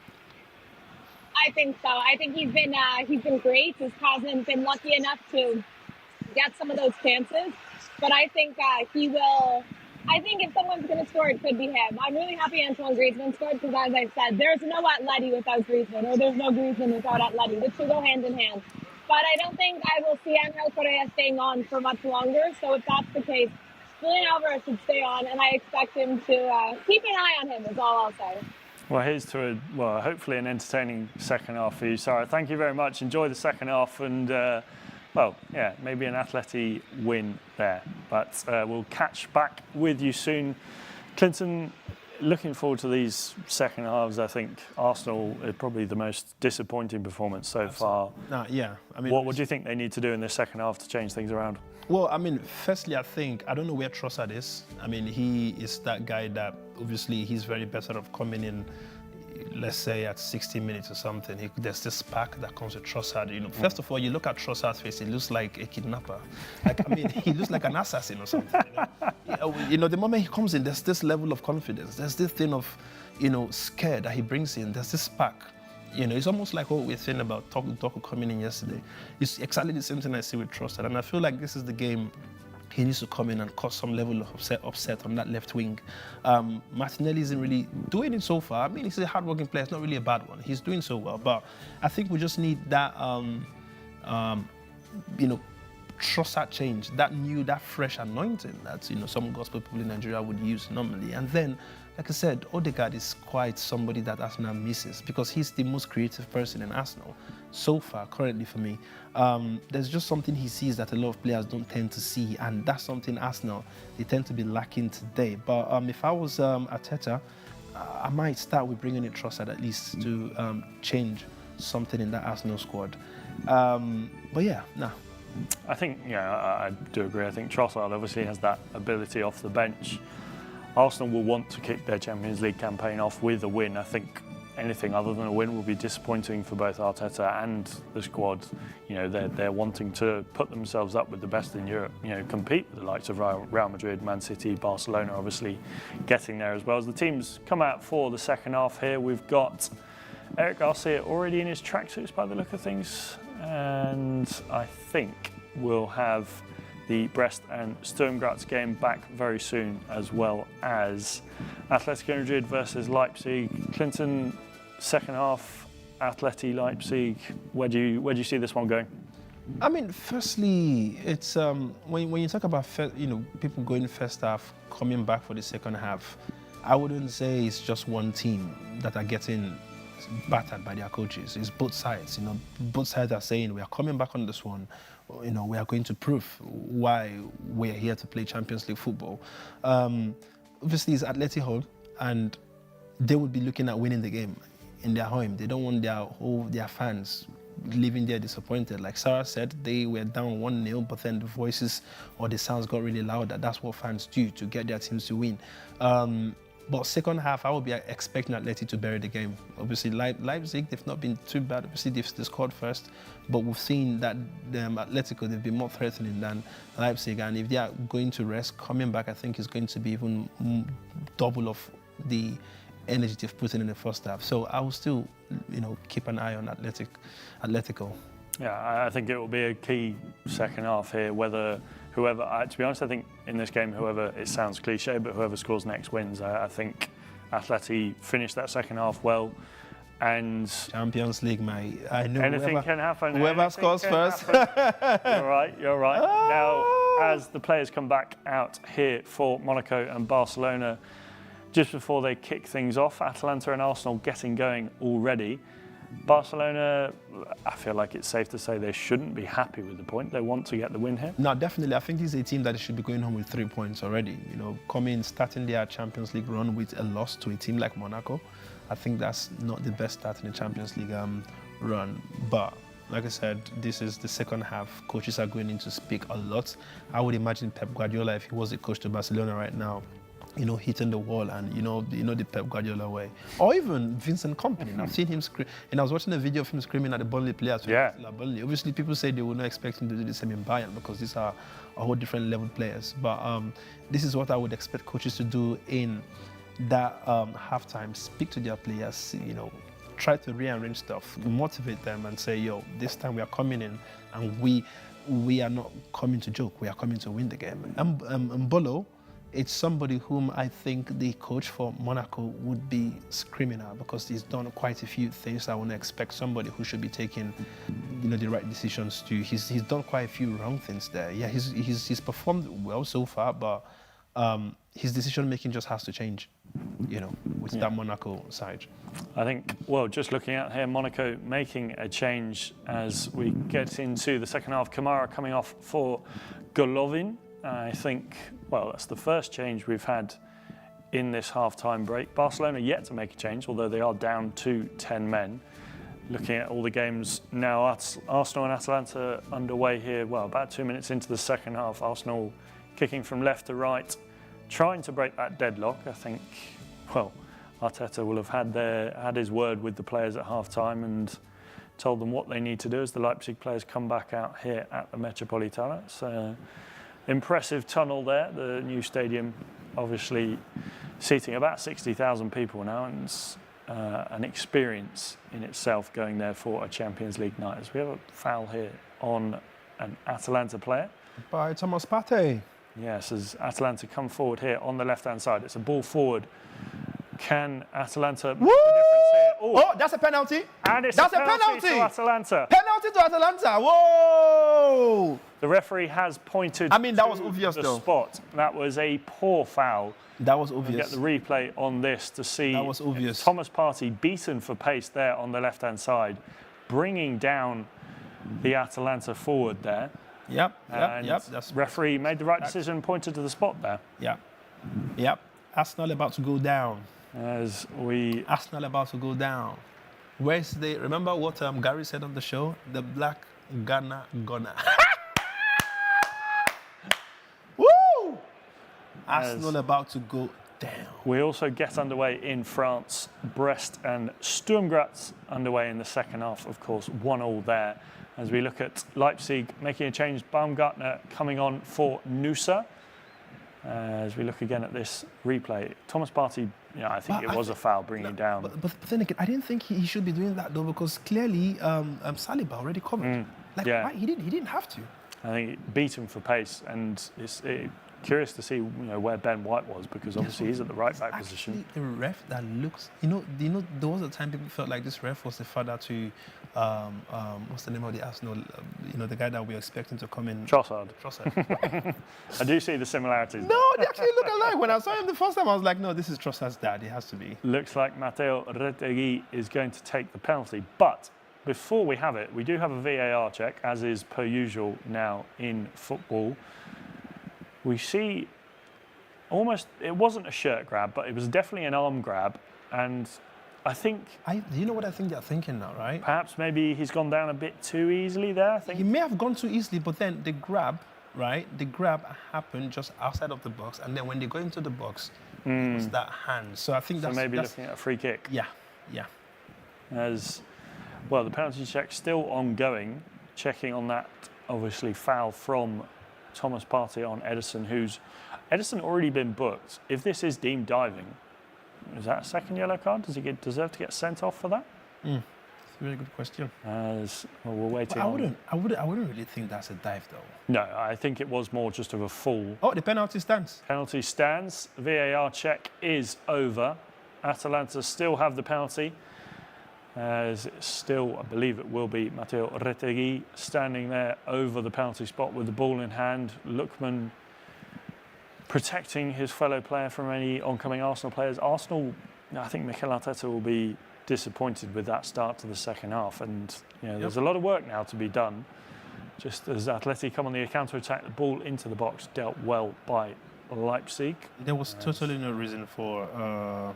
Monaco on the attack here, the ball into Mbolo, but it can't quite reach him there as Barcelona deal with that one for now. As under the cosh here for the Catalan side, but dealt with again, it's gone out for a goal kick. Retegui getting ready to take this penalty. David Raya trying to make himself look big in the goal as Retegui lines up. We've got Gabriel Jesus just behind him. He runs up, small steps. He goes in, smashes it, and Raya saves. and he gets the rebound. It's another beautiful save from Raya. What a save, a double save. Saliba and Thomas Partey hug David Raya. That was an unbelievable save from the Arsenal goalkeeper. Wow. Wow. I can't believe. And you know what the funny thing is? What a save. Not only to save the penalty, but to get back and push that header out from Retegui. Oh my word. Save of the round so far from David Raya. That is unbelievable from the Spaniard. Makinde literally said, let him save it first. That was unbelievable from David Raya. Raya is a chosen. Atalanta still do have a corner as the ball is swung in here. Comes to the edge of the box. To Ederson, the man who was fouled for the penalty, but blocked by Arsenal. As we have potentially, is this a VAR check? No, it's just the referee talking to the fourth official as he gets out a card here for, I think he's having a chat with one of the Leipzig players here, as he's got the fourth official in his ear. I believe it's Baumgartner who's the one in trouble here. Things starting off badly for Leipzig as Baumgartner gets a yellow card coming on for Nusa and booking in, well, just under 4 minutes into the second half as Barcelona come on the attack here. Monaco deal with that well. Arsenal let off there by a fantastic save from David Raya. I mean, Nigerians are saying that David Raya is a chosen, but I mean, it's a Nigerian joke, you might not understand, but it's just something that's been trending. Is that the apron thing you were talking about? Oh, yes, absolutely. Yeah. So, with the Man City shirts. Yeah, there's this church in Nigeria called the Lost Chosen. Oh, right? God. It's a very popular church. It's been out, I mean, at some point I went to the church as well. Oh, yeah? But they wear this apron where they believe it's a miracle apron. So the moment you wear it and you invoke the God of this pastor, who's obviously the Almighty God, right? Signs and wonders tend to happen. So basically, if you don't have petrol in your car, just say, God of choosing, I need petrol in my car. Well, then you get a full tank. I think Man City had the wrong aprons on. Quite go well for them. Oh my God! So that was why with Man City, they were, the yellow bit felt like they were wearing the apron, and I felt like Pep Guardiola was quite wise because he thought about the whole spiritual side of things, but it just didn't work out. Barcelona on the attack note. No way. Dealt with by Monaco as the ball comes clear here. Arsenal seem to be sitting back in defence as we head across to the game between Atletico Madrid and Leipzig. The referee is having a conversation here between Rodrigo de Paul Coque and one of the Leipzig players here. Diego Simeone talking to the fourth official. Obviously something going on in the excitement of David Raya's penalty save. We're just having a little bit of a catching up here to do as play seems to be back underway in Madrid. I think with that David Raya save, if Arsenal loses this game, it will be sad though. I mean, that was unbelievable save from David Raya. Not only the penalty, but I think to save twice. That's an unbelievable save. That's really unbelievable for real. Someone here saying Klinton Retegui is a cobra from Bonacuecu. Marking Day saying I'm getting the highest point in fantasy team in UEFA this week. I would hope you have a David Raya in your team there, Marking Day. As Gabriel Jesus heads down as Arsenal on the attack here. Gabriel Jesus attempts to win the second ball but doesn't as it heads through to the Atalanta keeper there. Okay, I think Jules Koundé. The Arsenal game. Skill. As this is the earlier chance for Barcelona. Atalanta on the attack here, pressuring Arsenal as... Yeah, I think they've gone into that second half with some kind of different mentality from earlier. Yeah. Atalanta definitely the better team coming into this second half. Definitely. Be interesting to see if they can make the most of it. Obviously, probably they would have hoped to score that penalty, but David Raya saying something about that and dealing with it spectacularly as Leipzig come on the attack here. Atleti get it away with a long header. Woo! Saka! Oh my God! Here. The ball gets played to the edge of the box. Oh, no way! By Atalanta. That was perfect from Saka though. Look at Atlanta. Is he going to run back? Retegui on the attack here. Saliba closing in on the man as passes back to Ademola Lookman. Atalanta come again, but Arsenal get men behind the ball as Atleti win the ball back here in the midfield. Griezmann comes forward. He's got options to his left and his right. He goes for the shot. Oh, it's over the bar. I feel like Griezmann could have gone with something else there. Yeah, I was even like I was think I'm so invested in Atalanta Arsenal. I just feel like something just has to happen ASAP, man. Yes, it does look like, I mean, from where we're sitting here and watching this game, Atalanta do look like the more likely team to score. Yeah, definitely. Arsenal fans. Woo! A nice piece of skill getting through the defence, but it's well dealt with there by Saliba. I think Arsenal, Rice coming here. They will need to change something though. It's been an interesting one for Arsenal. They really seem to be unrecognisable. Seems harsh, but definitely not the Arsenal we're used to seeing week in, week out in the Premier League. No, definitely. As I think, we'd expect them to beat a side like Atalanta. With all due respect to Atalanta, they are a good team, but Arsenal have the capability. Woof! Look at Barcelona on that attack. Battle with City. Chance here, but it goes across the box. Referee. Yeah, I think there's something on the goalkeeper. It's on the ground. Foul. Yeah. Some sort of collision between the Monaco keeper and I believe it looks like. Who is coming on? Rafinha. Trossard. There. You got your wish. Yeah, Trossard is about to come in. And Jorginho. Yep. I think that's a very good sub though. Thomas Partey and Gabriel Jesus coming off. Yeah. Do you think that's what Arsenal need? Do you think? No, I think that's definitely what that. Gabriel Jesus has not really been in the game. The midfield needed something definitely, and Jorginho is a very. I mean, I don't know, but yeah, I think the people coming out definitely they are. It didn't go in. Nah. I mean, we're just looking at the penalty again to see if the second save went past the line. It's unbelievable from David Raya. I think man of the match. If Arsenal. Definitely no. I mean, if it ends 0-0. Yes. Okay, Atletico. Slap. Atletico on the attack. Griezmann tries to get the ball across, but doesn't. It's blocked. Sorry, Marcos Llorente with the cross. As Jorginho makes his way onto the pitch. I think. Do you think those changes were planned from the break, or do you think, having seen the penalty, Arteta's gone, no, I want to shake things up here? No, absolutely. I mean, it's not just about the penalty. It's about the fact that Arsenal are coming back into the second half. There's just been something that's went down. The level of play has gone down. They've not really been as threatening as they were in the first half. And obviously, Arteta knows that at this point, I need to change something because they were lucky for Raya to have saved the penalty. Literally, that's a double save. And obviously, there's just been an equalizer. Yes, it's a second goal for Brest. Brest taking the lead against Sturm Graz. As well, it's a good start to life in the Champions League for the French side. Took the lead and then Sturm Graz pulled it back to 1-1, and then another goal there for the Ligue 1 side. Going back to Arsenal, Klinton. Ooh, what a save in Monaco. That's a lovely save there. Woo! Under Ter Stegen. Monaco should have scored, man. Ter Stegen, that was good. Monaco with the corner here. As the cross comes in. And it's it's collected well by. Oh, it's a drop there by Ter Stegen, but it looks like he had two hands on the ball. So the referee has stopped any onslaught there from Mbolo. As we look at this goal here for Brest. We're trying to deal with it, but it's a lovely finish there. As the French side take the lead. Atletico seems to be slightly calmer in the second half so far in Madrid. Barcelona on the attack here. Monaco deal with it once again. Yep. But yeah, going back to Arsenal, Klinton, do you think that perhaps this game is a case of they know that they have the capabilities, they want to be patient, and they're perhaps waiting for Atalanta to tire out a little bit, maybe? Or do you think it is just a case of they're trying to break them down and they're trying to work out the puzzle? Yeah, I think that's the latter.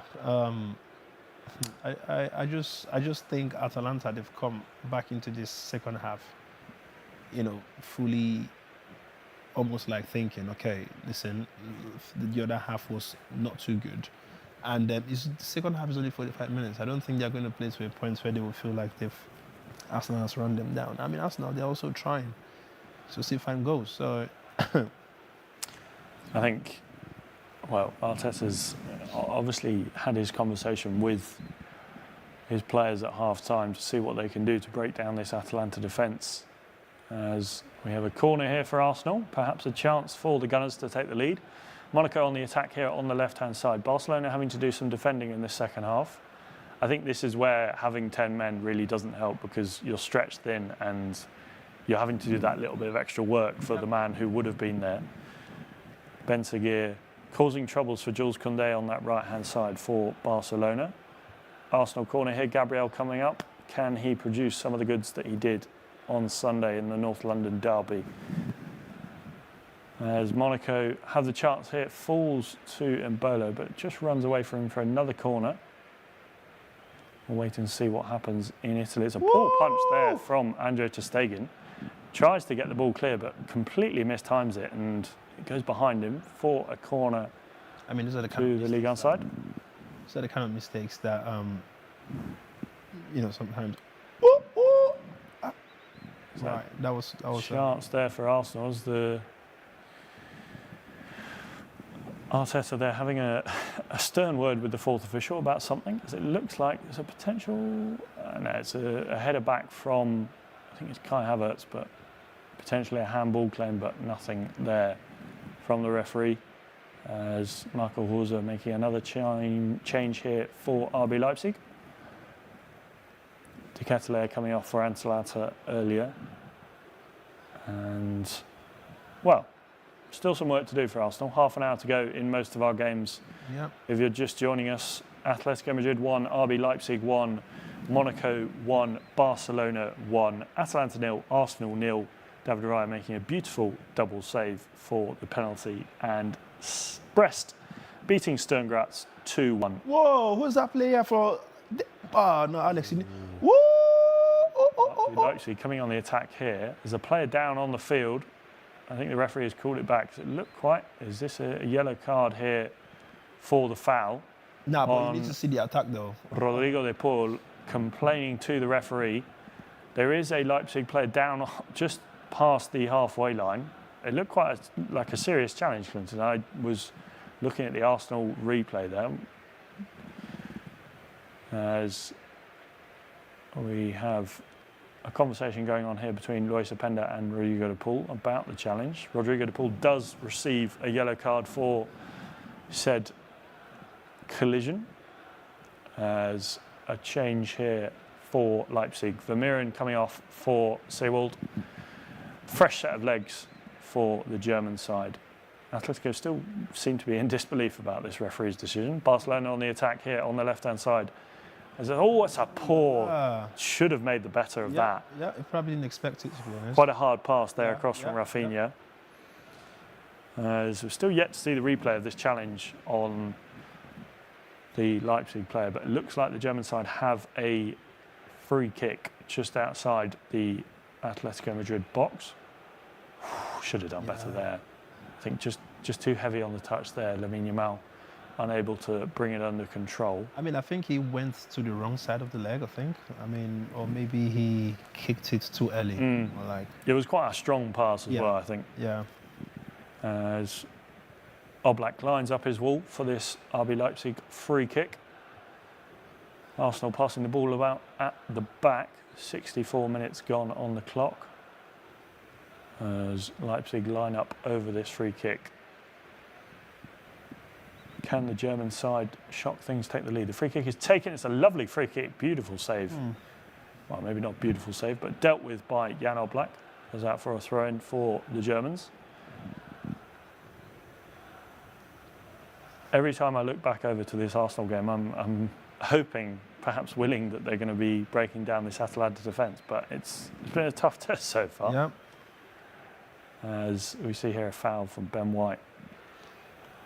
You know, I'm just looking at the Atleti versus. I'm looking at the Atleti versus Leipzig, and you can see Leipzig, what they are doing now, they are managing the ball so well, and it's obviously causing some kind of frustration for Atleti. Yeah.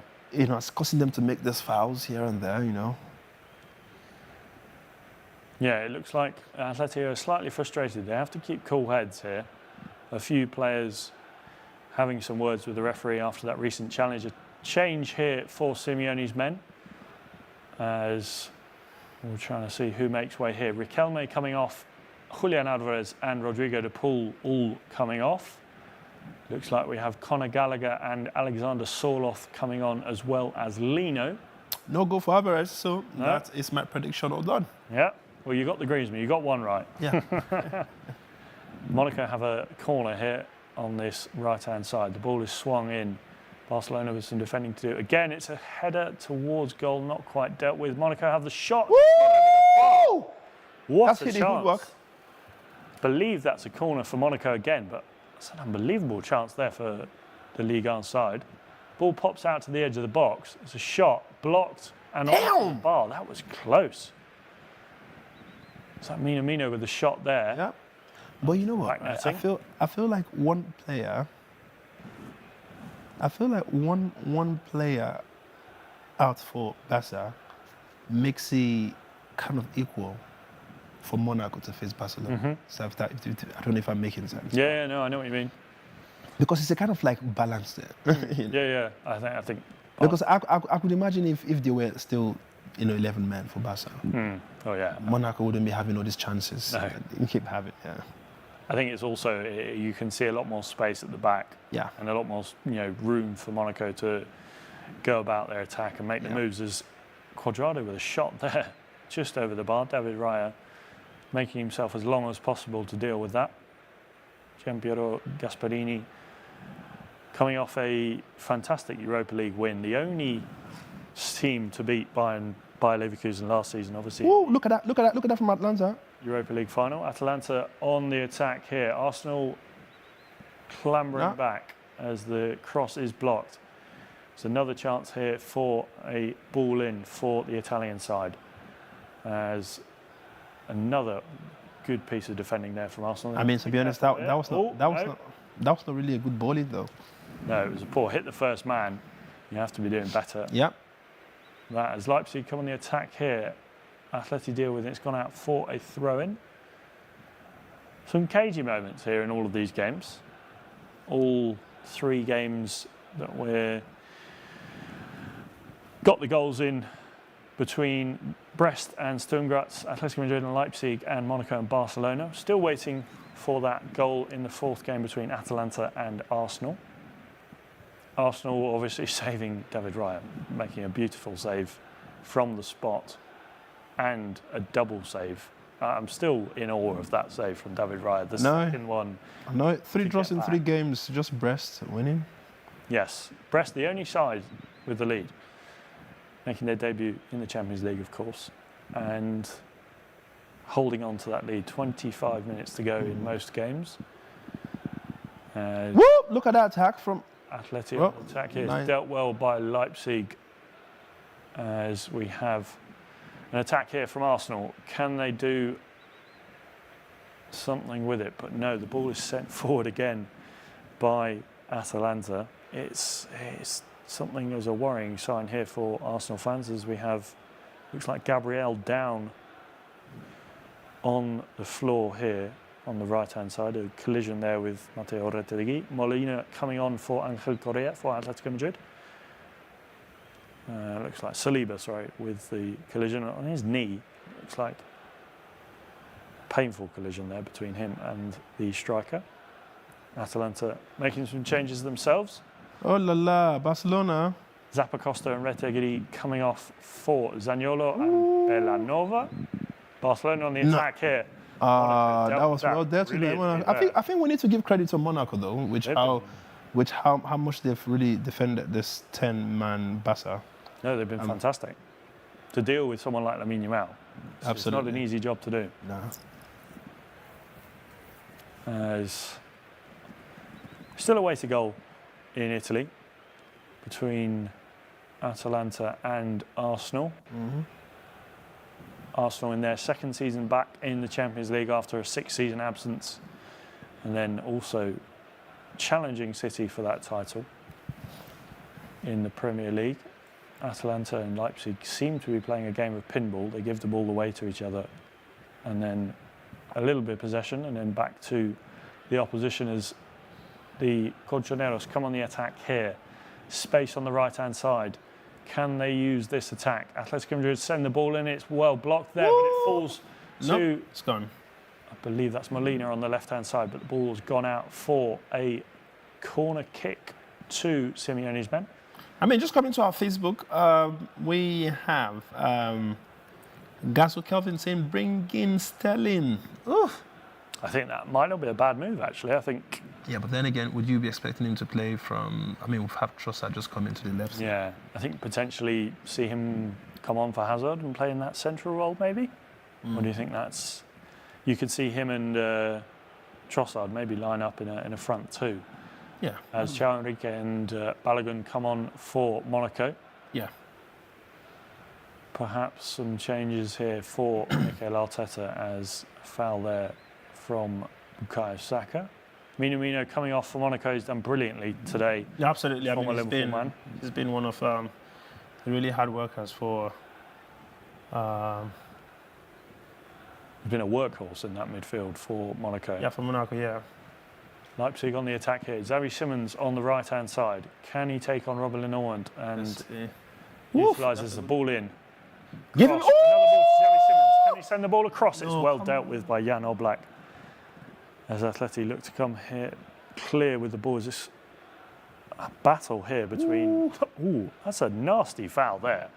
I believe that's Sorloth that's been fouled on the right-hand side. The referee's not having any of it, and he's given a free kick to Atletico Madrid. Yeah, Sorloth being absolutely taken out by Castello Jr. there. He did get the ball, but also got the feet of the striker. Of course, joining from Villarreal in the summer. Part of that Atletico Madrid big spend. Arsenal bringing on Ricardo Calafiori and Raheem Sterling. Helen is coming on. Bukayo Saka coming off, as well as I didn't quite catch the second substitution there, but we have Calafiori and Raheem Sterling on, and then looks like we have that is Timber. Jurriën Timber as the second substitution. Woo! Look at Monaco. On goal. Oh, Monaco scored. Monaco has a goal. Monaco has a goal. That is unbelievable. Woo! Side taking the lead against Barcelona. Barcelona down to 10 men. Yeah. Monaco have had their chances, but I think that's probably deserved, isn't it, Klinton? I think I was literally just going to say that, to be honest. I think it's well deserved. They've defended real well. They've had some really nice attacks that's not really gone through for them. That one looks very easy. I mean, it was like 2 against 1. I mean... That was, I mean, a good finish. Yeah. Some of the finishes earlier that Mbolo should have perhaps made the most of in the first half. As we look at this goal again, it's a ball through. I think this is where the 10 men doesn't help for Barcelona. Yeah, they're really pushing forward to try and get that winner, but it's a goal there from Akliouche for Monaco. As well, it's just too much for Andrew to stay. No, definitely. I mean, obviously he hits his body, but you know, he could have got it that way. Could have gone. Powerful shot. Sometimes it's just good to put that power on it. The Barcelona look quite miffed with that, as the Ligue 1 side take the lead. I don't think that was on anyone's bingo card at the start of the evening, as we have about 20 minutes left around the grounds. We've got Monaco and Barcelona.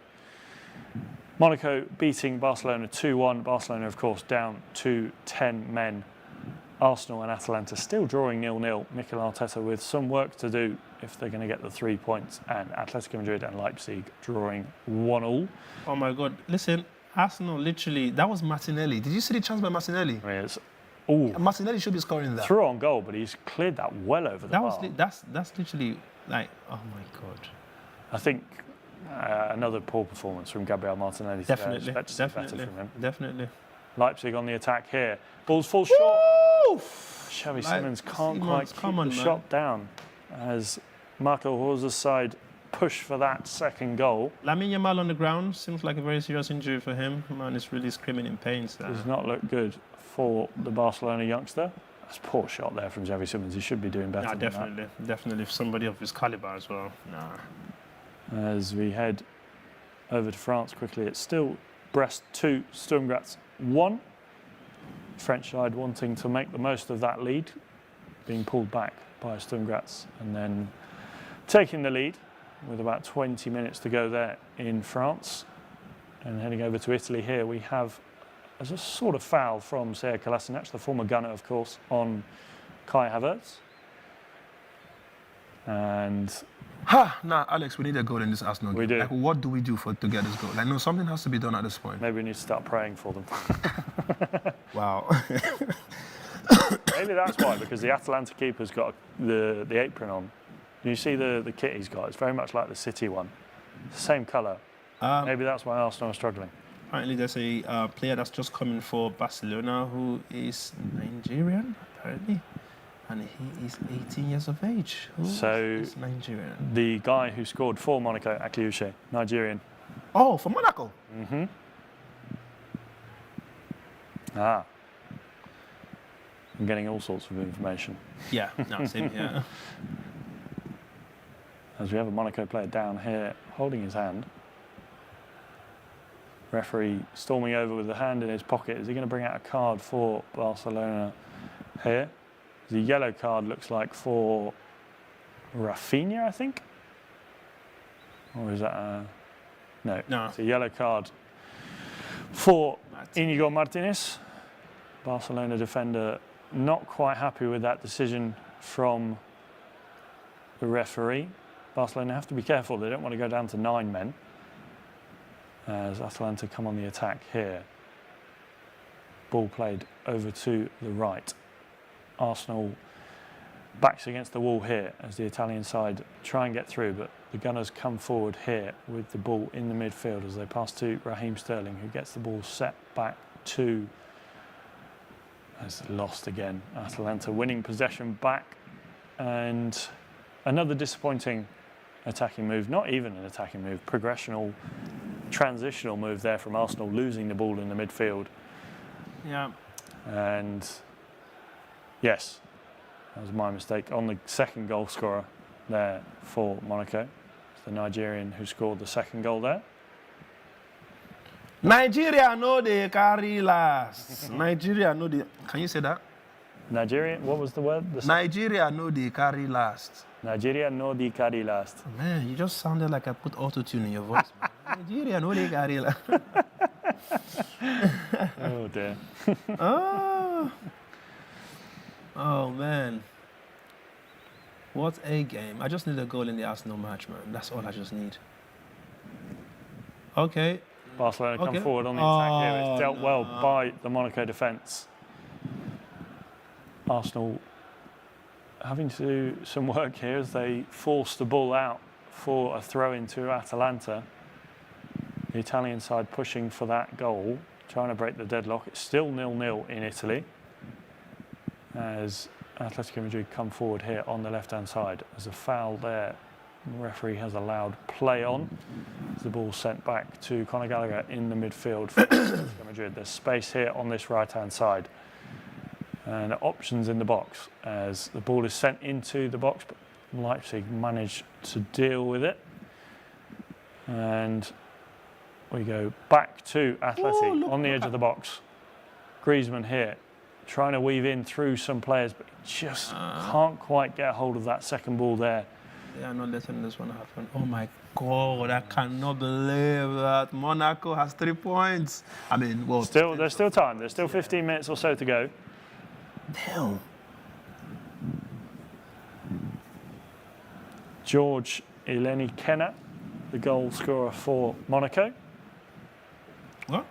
George Ileni-Kenna, the Nigerian, born in 2006. Does that make you feel old, Klinton? It makes me feel old. As Monaco on the attack here again. Is that a foul from, looks like Pau Garcia back there. Referee waves play on, it's offside. It's offside. So no need to worry about the foul there. As Atalanta and Arsenal still locking horns in Italy.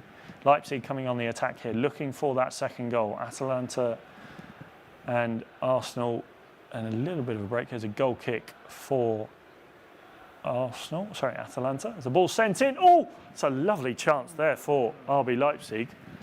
The header just wide there. It's a brilliant opportunity for the German side there. Oblak left waiting to hope it goes round the corner of the post.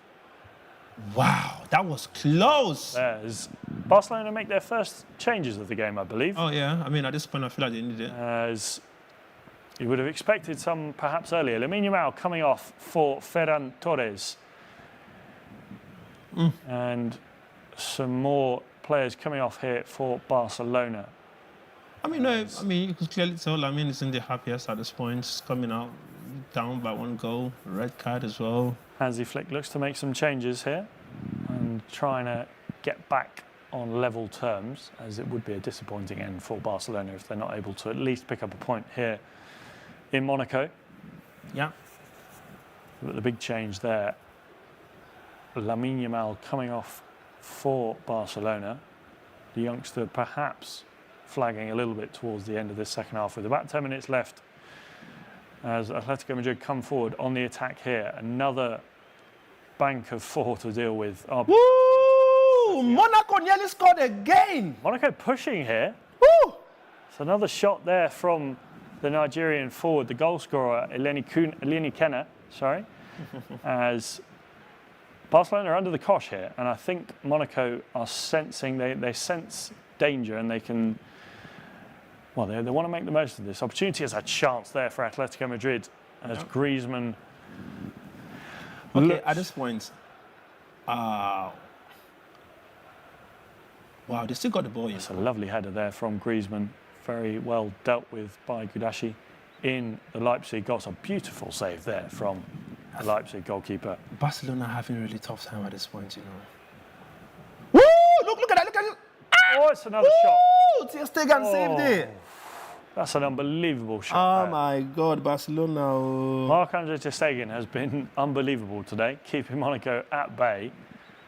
That's a powerful shot there as Arsenal come on the attack here. Can they make the most of it? And they've lost the ball again. Oh yeah, so beauty. Atletico Madrid on the attack once more. This feels like a broken record. Coming on the attack, losing the ball, not making the most of the opportunities here. Arsenal still yet to find that opening goal. The only game around the grounds as Sturm Graz come on the attack here, looking to pull things back to 2-2 against Brest in France. As the cross comes in, it's blocked by the Brest defender and it's a corner. I mean, Alex, do you think this Arsenal-Atalanta will probably end like Inter and Manchester City? I can see it. I mean, it looks that way. Arsenal don't look anywhere near to getting a goal, let alone a shot on target at this rate. I think Atalanta seem to be doing a good job. They seem to be happy with this job. Yeah. Whoa, look at Monaco on the attack again. This is Monaco have been through on goal about 3 or 4 times in the last 10 minutes. Barcelona obviously going for that second goal, that equalizer, but leaving it open at the back. If a third goal goes in, game over. Yeah, eight corners there, 15 total attempts for Monaco. I mean, it's been a really rubbish day for Barcelona. No, I think that red card from the onset was definitely didn't help. As once again, Atletico Madrid find themselves with the ball in front of a solid RB Leipzig defence here. As we come over here to Italy as Atalanta on the attack. Okay, here. look at this. Ball over the top. Gabriel is able to deal with it. Nah, Monaco, man. just give them. This defence has been very solid. Monaco sending the ball forward. Can they get a third? Can they really upset the apple cart? As there's a clear foul there. Yeah. On, I believe the foul there was from, I think looking here, is that Inigo Martinez on. I would, if I was a ref, I wouldn't give that a foul though. Honestly. I think it was a kick in the leg, but yeah. It was just, I don't know. Pablo Torre coming on for Barcelona. Some fresh legs in the midfield, I think, needed there for the Catalan side. They're struggling, aren't they, at the moment? As around the grounds, Atletico Madrid 1, RB Leipzig 1, Monaco 2, Barcelona 1, Atalanta 0, Arsenal 0, and Brest 2, Sturm Graz 1. Still yet to be a goal between Atalanta and Arsenal. The only stalemate tonight. We've had an action-packed evening. Red Star Belgrade losing 2-1 to Benfica earlier on this evening, and Bayer Leverkusen beating Feyenoord 4-0 in Rotterdam.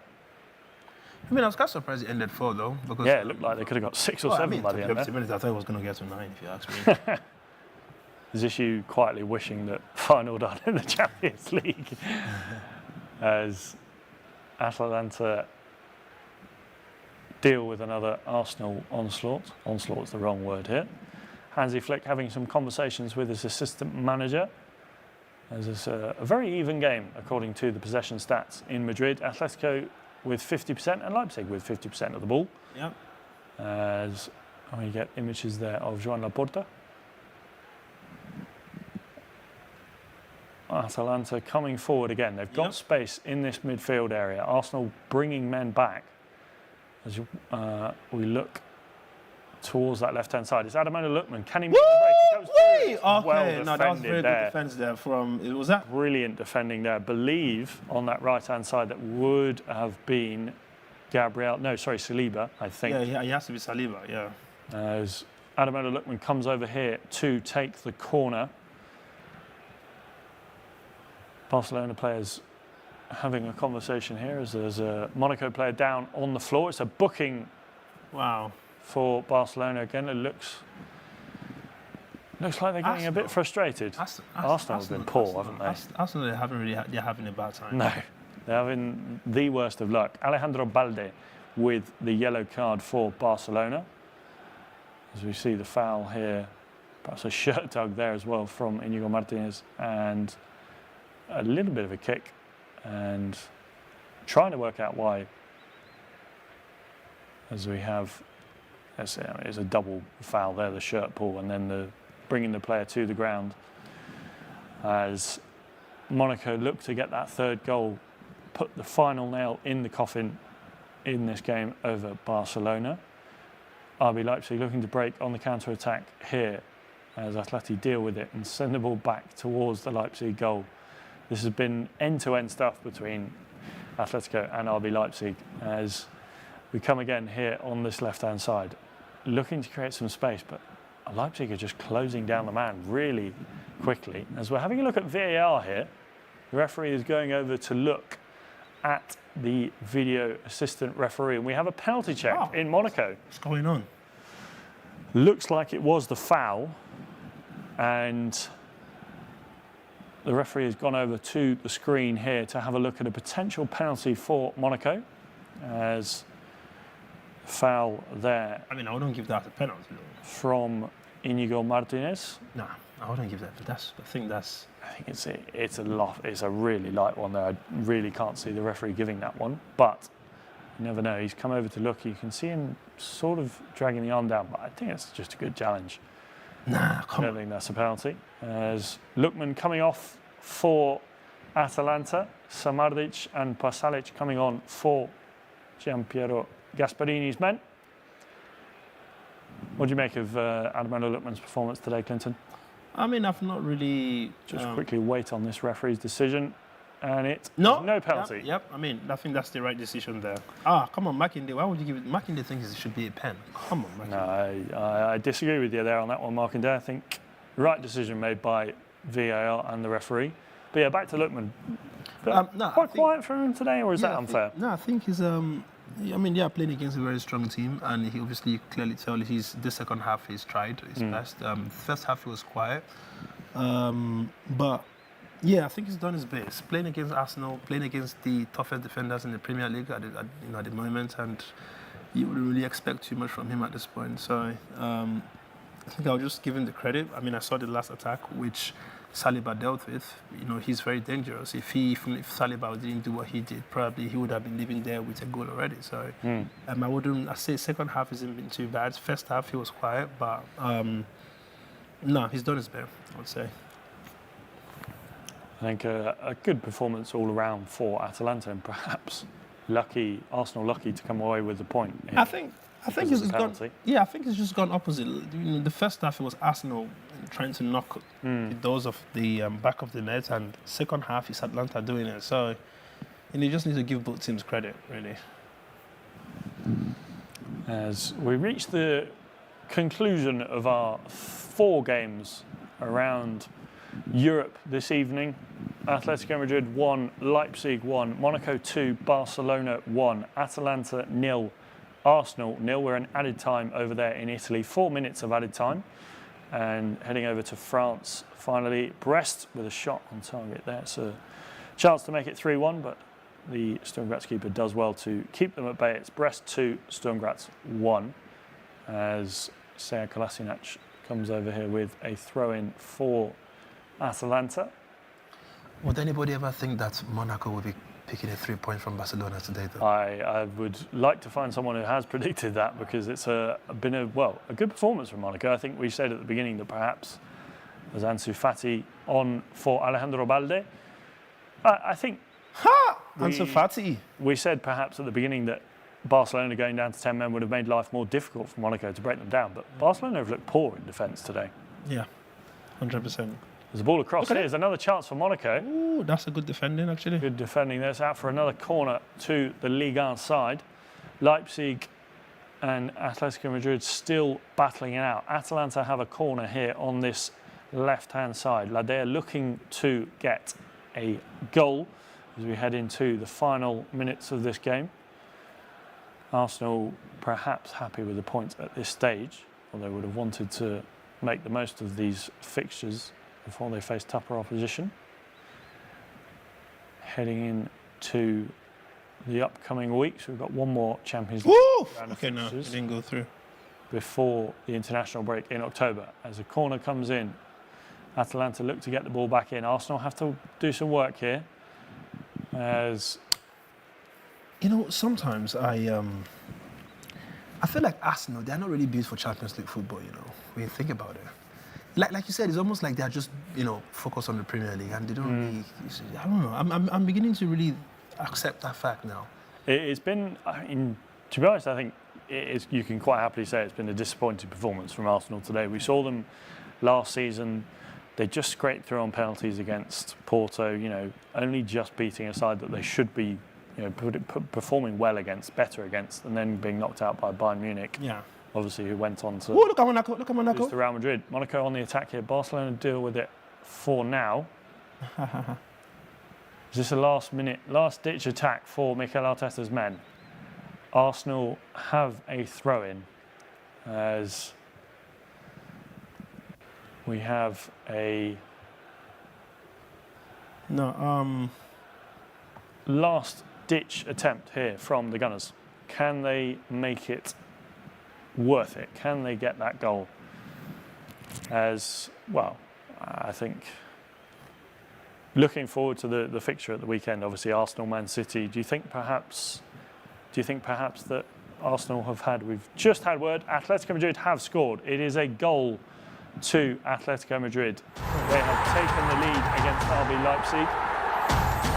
What a time! What a time to actually. What a time to take the lead! Yes. Oh la la! It's a brilliant. Oh, there's a chance there for Brest to take the third goal. But yes, Atalanta and Arsenal still 0-0. But Atletico Madrid taking the lead against RB Leipzig in the dying embers of that game. It is Jimenez, the defender, taking the lead for Simeone's men. 3 points on the horizon for the Madrid side. Klinton, looking ahead to this weekend, Arsenal, Man City, do you think perhaps that Arteta had one eye on that Man City game? I mean, he would always have an eye on the Man City game because this is literally the best two teams in England. I mean, you can't, you can't. There's always that war between Manchester City and Arsenal. It's just going to be war. It's going to be a proper war zone. I mean, I wouldn't be.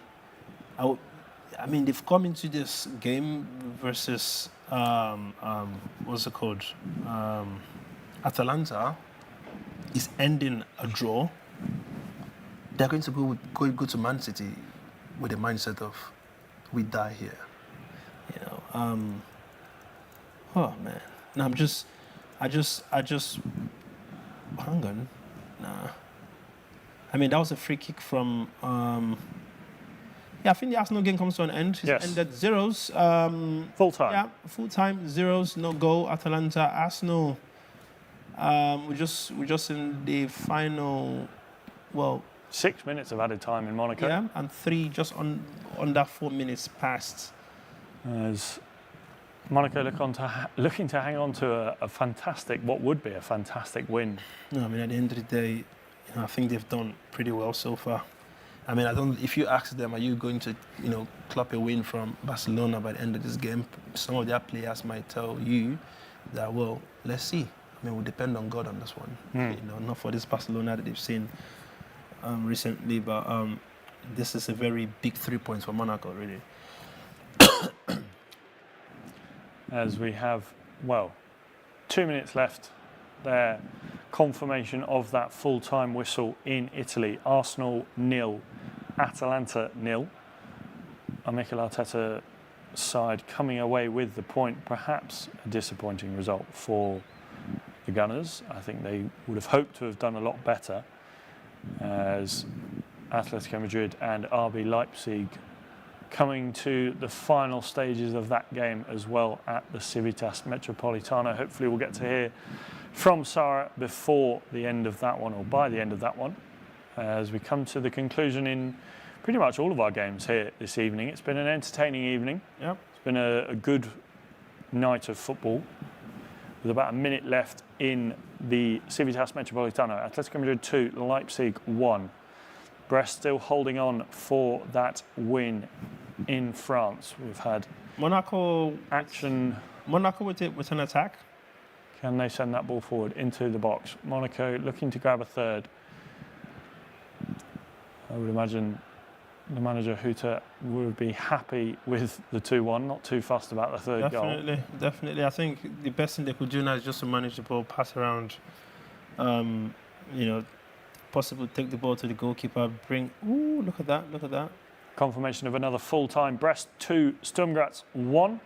It's an opening win for the French side in their debut season in the Champions League. A good start to the campaign. Now all we have remaining is Atletico Madrid and Leipzig going into the last seconds of the 4 minutes of added time, and AS Monaco and Barcelona in the last 20 seconds or so.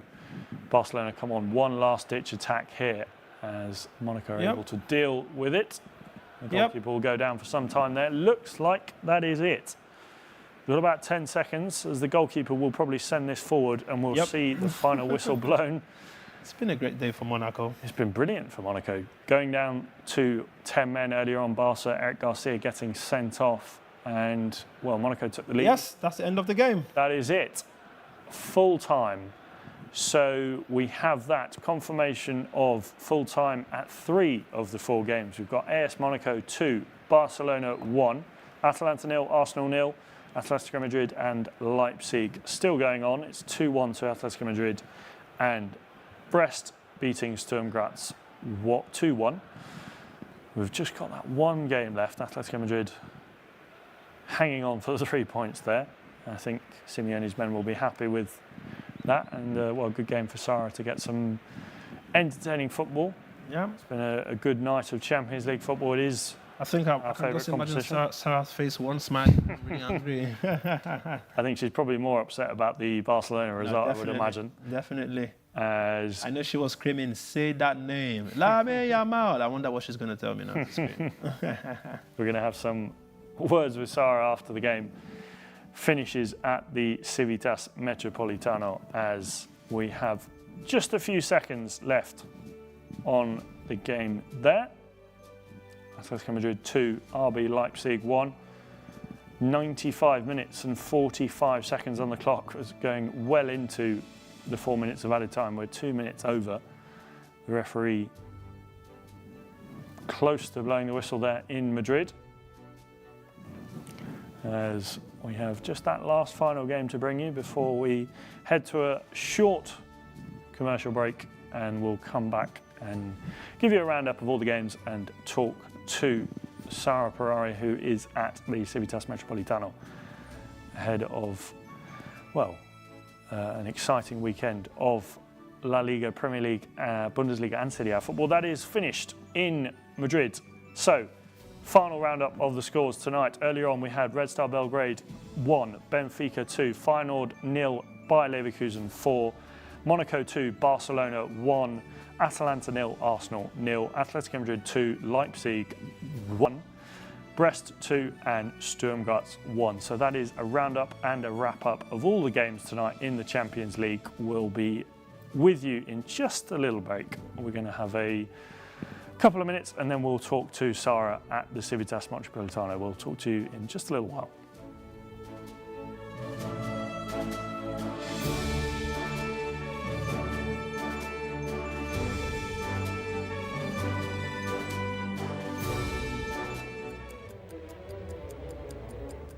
What are your friends? Don't worry, the big boys are coming.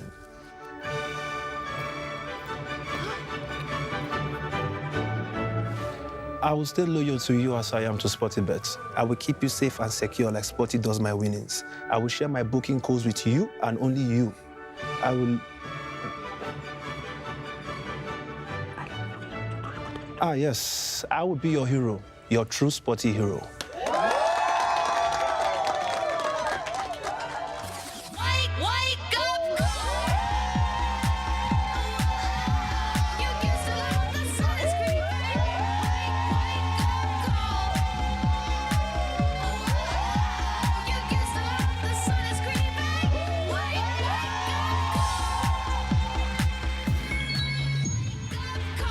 Selfie with the big boys!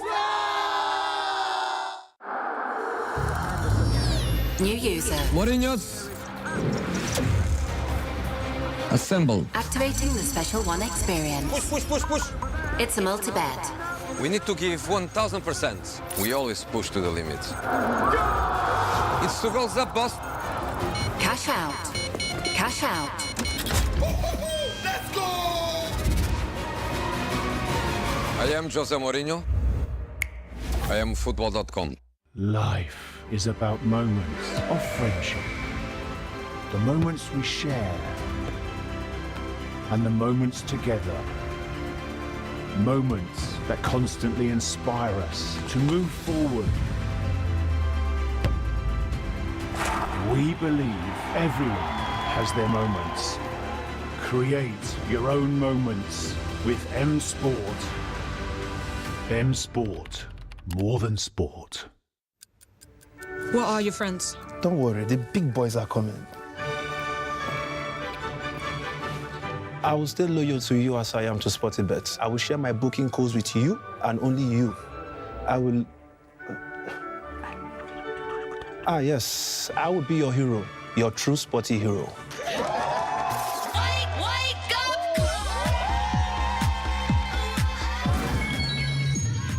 Selfie with the big boys!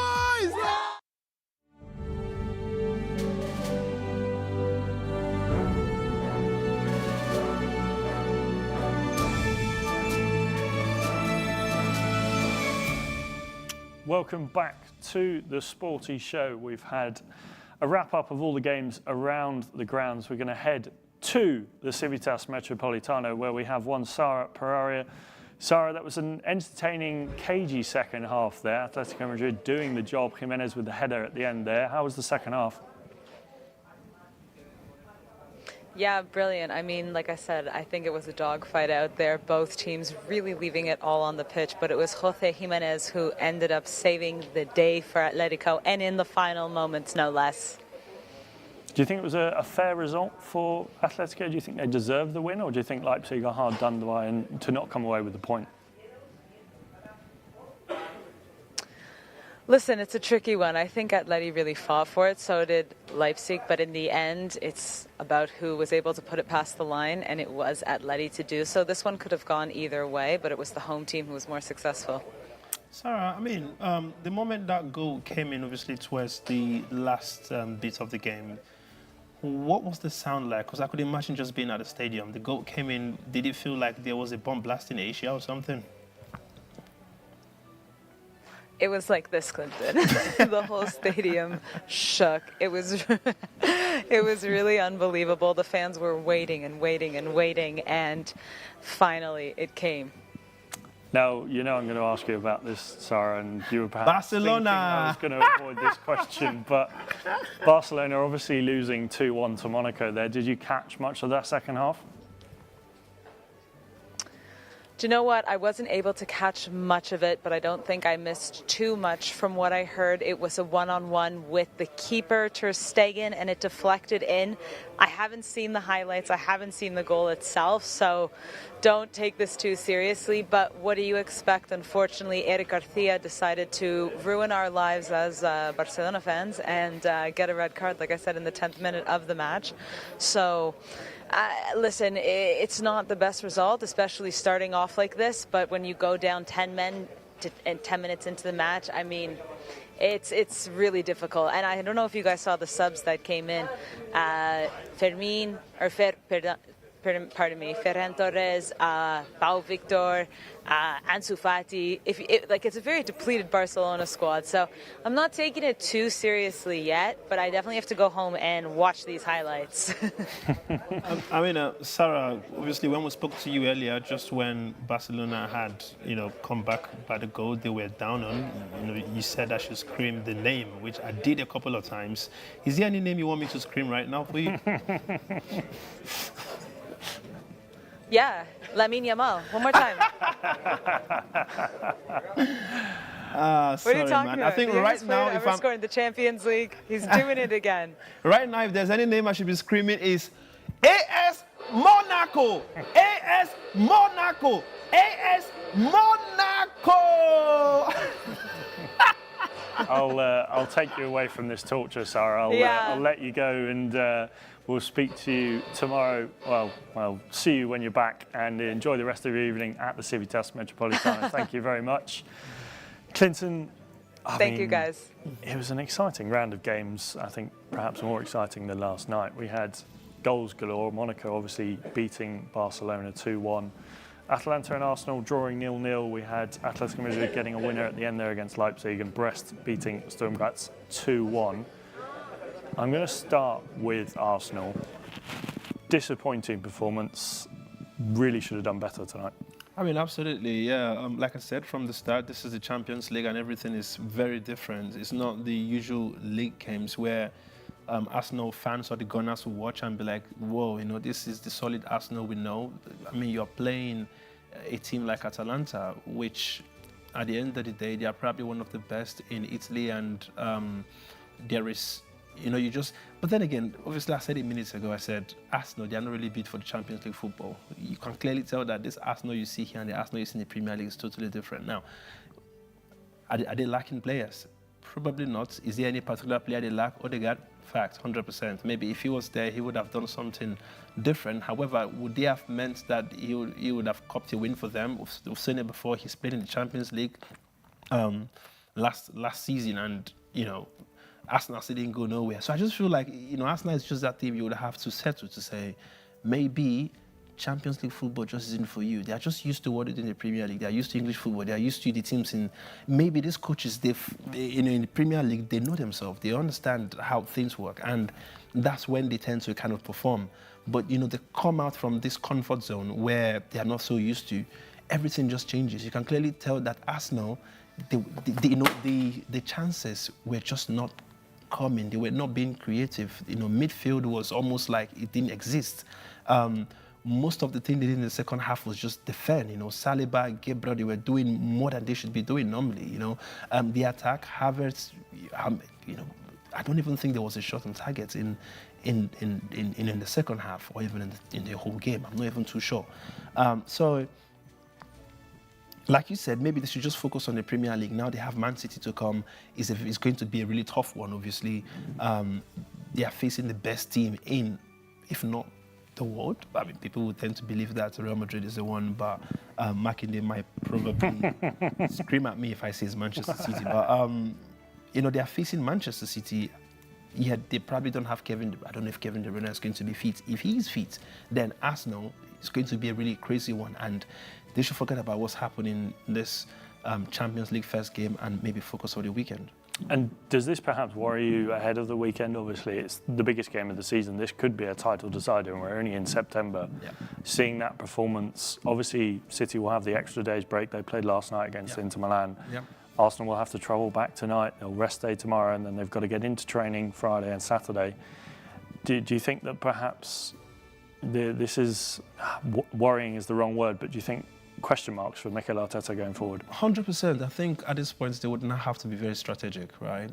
Players would definitely need to rest. Like you said, they would have a very, they'll still have to travel, right? They'll still have to train too, and they've just had a very tough game. They've not come out with a win. Sometimes when you come out with a win, it kind of like gives you this kind of confidence to say, right, okay, I'm going into this next game with this really proper positive slate, but it's not the case now. They would just have to be mentally prepared for this game. it's going to be a very tough one. I mean, Man City, they're not just going to relax and, let Arsenal batter them. No, that's not Man. This is not the Premier League. Both of them, they are the best in the Premier League. It's going to be war for war. Literally, this is almost like saying Nigeria versus Ghana. I mean, we are proper rivals, right? So it's going to be really tough, honestly.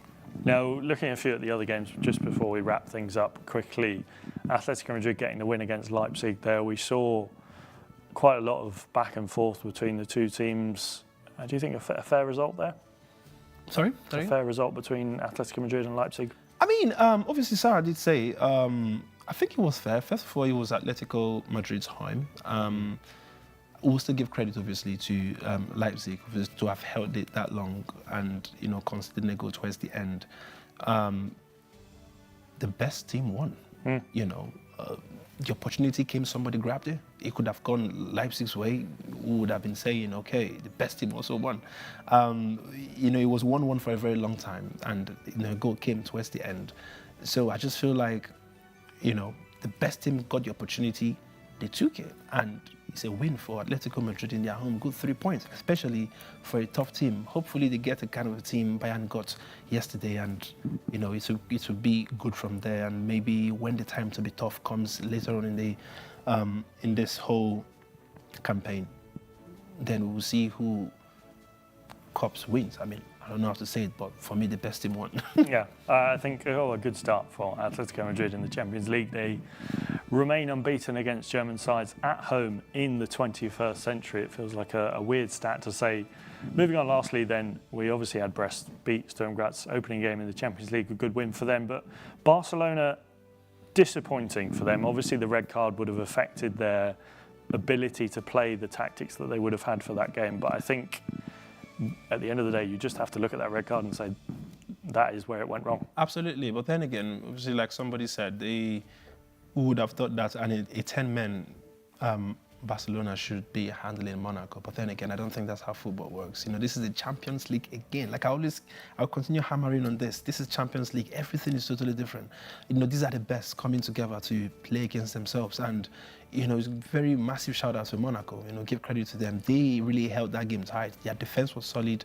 They were really hitting the door, with the ball, trying to get even as many goals. I mean, it could have easily ended maybe like a 3-1 or a 4-1 if they took their chances, but they didn't. The most important thing is they've taken the 3 points. They are going home happy. It was obviously their home. Their fans are going to be extremely happy with that win. And Barcelona having a 10-man, it was really sad for them, especially just like 5-10 minutes into the game, and it wasn't too good. Sara obviously very disappointed. She felt like the substitution coming on was not probably the best. But then again, you would obviously blame the kind of bench that's there. You don't have it's 10 men facing a Monaco that turned up. If you ask me, they actually turned up.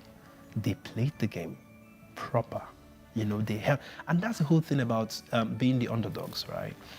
If everybody came into this game thinking, I mean, look at when we asked people to give their score prediction, people said 3-0. Even when Monaco had the first goal, people still felt like Barca was still going to come back. They're still going to win the game. But how has it ended so far? This is why it's called the champion.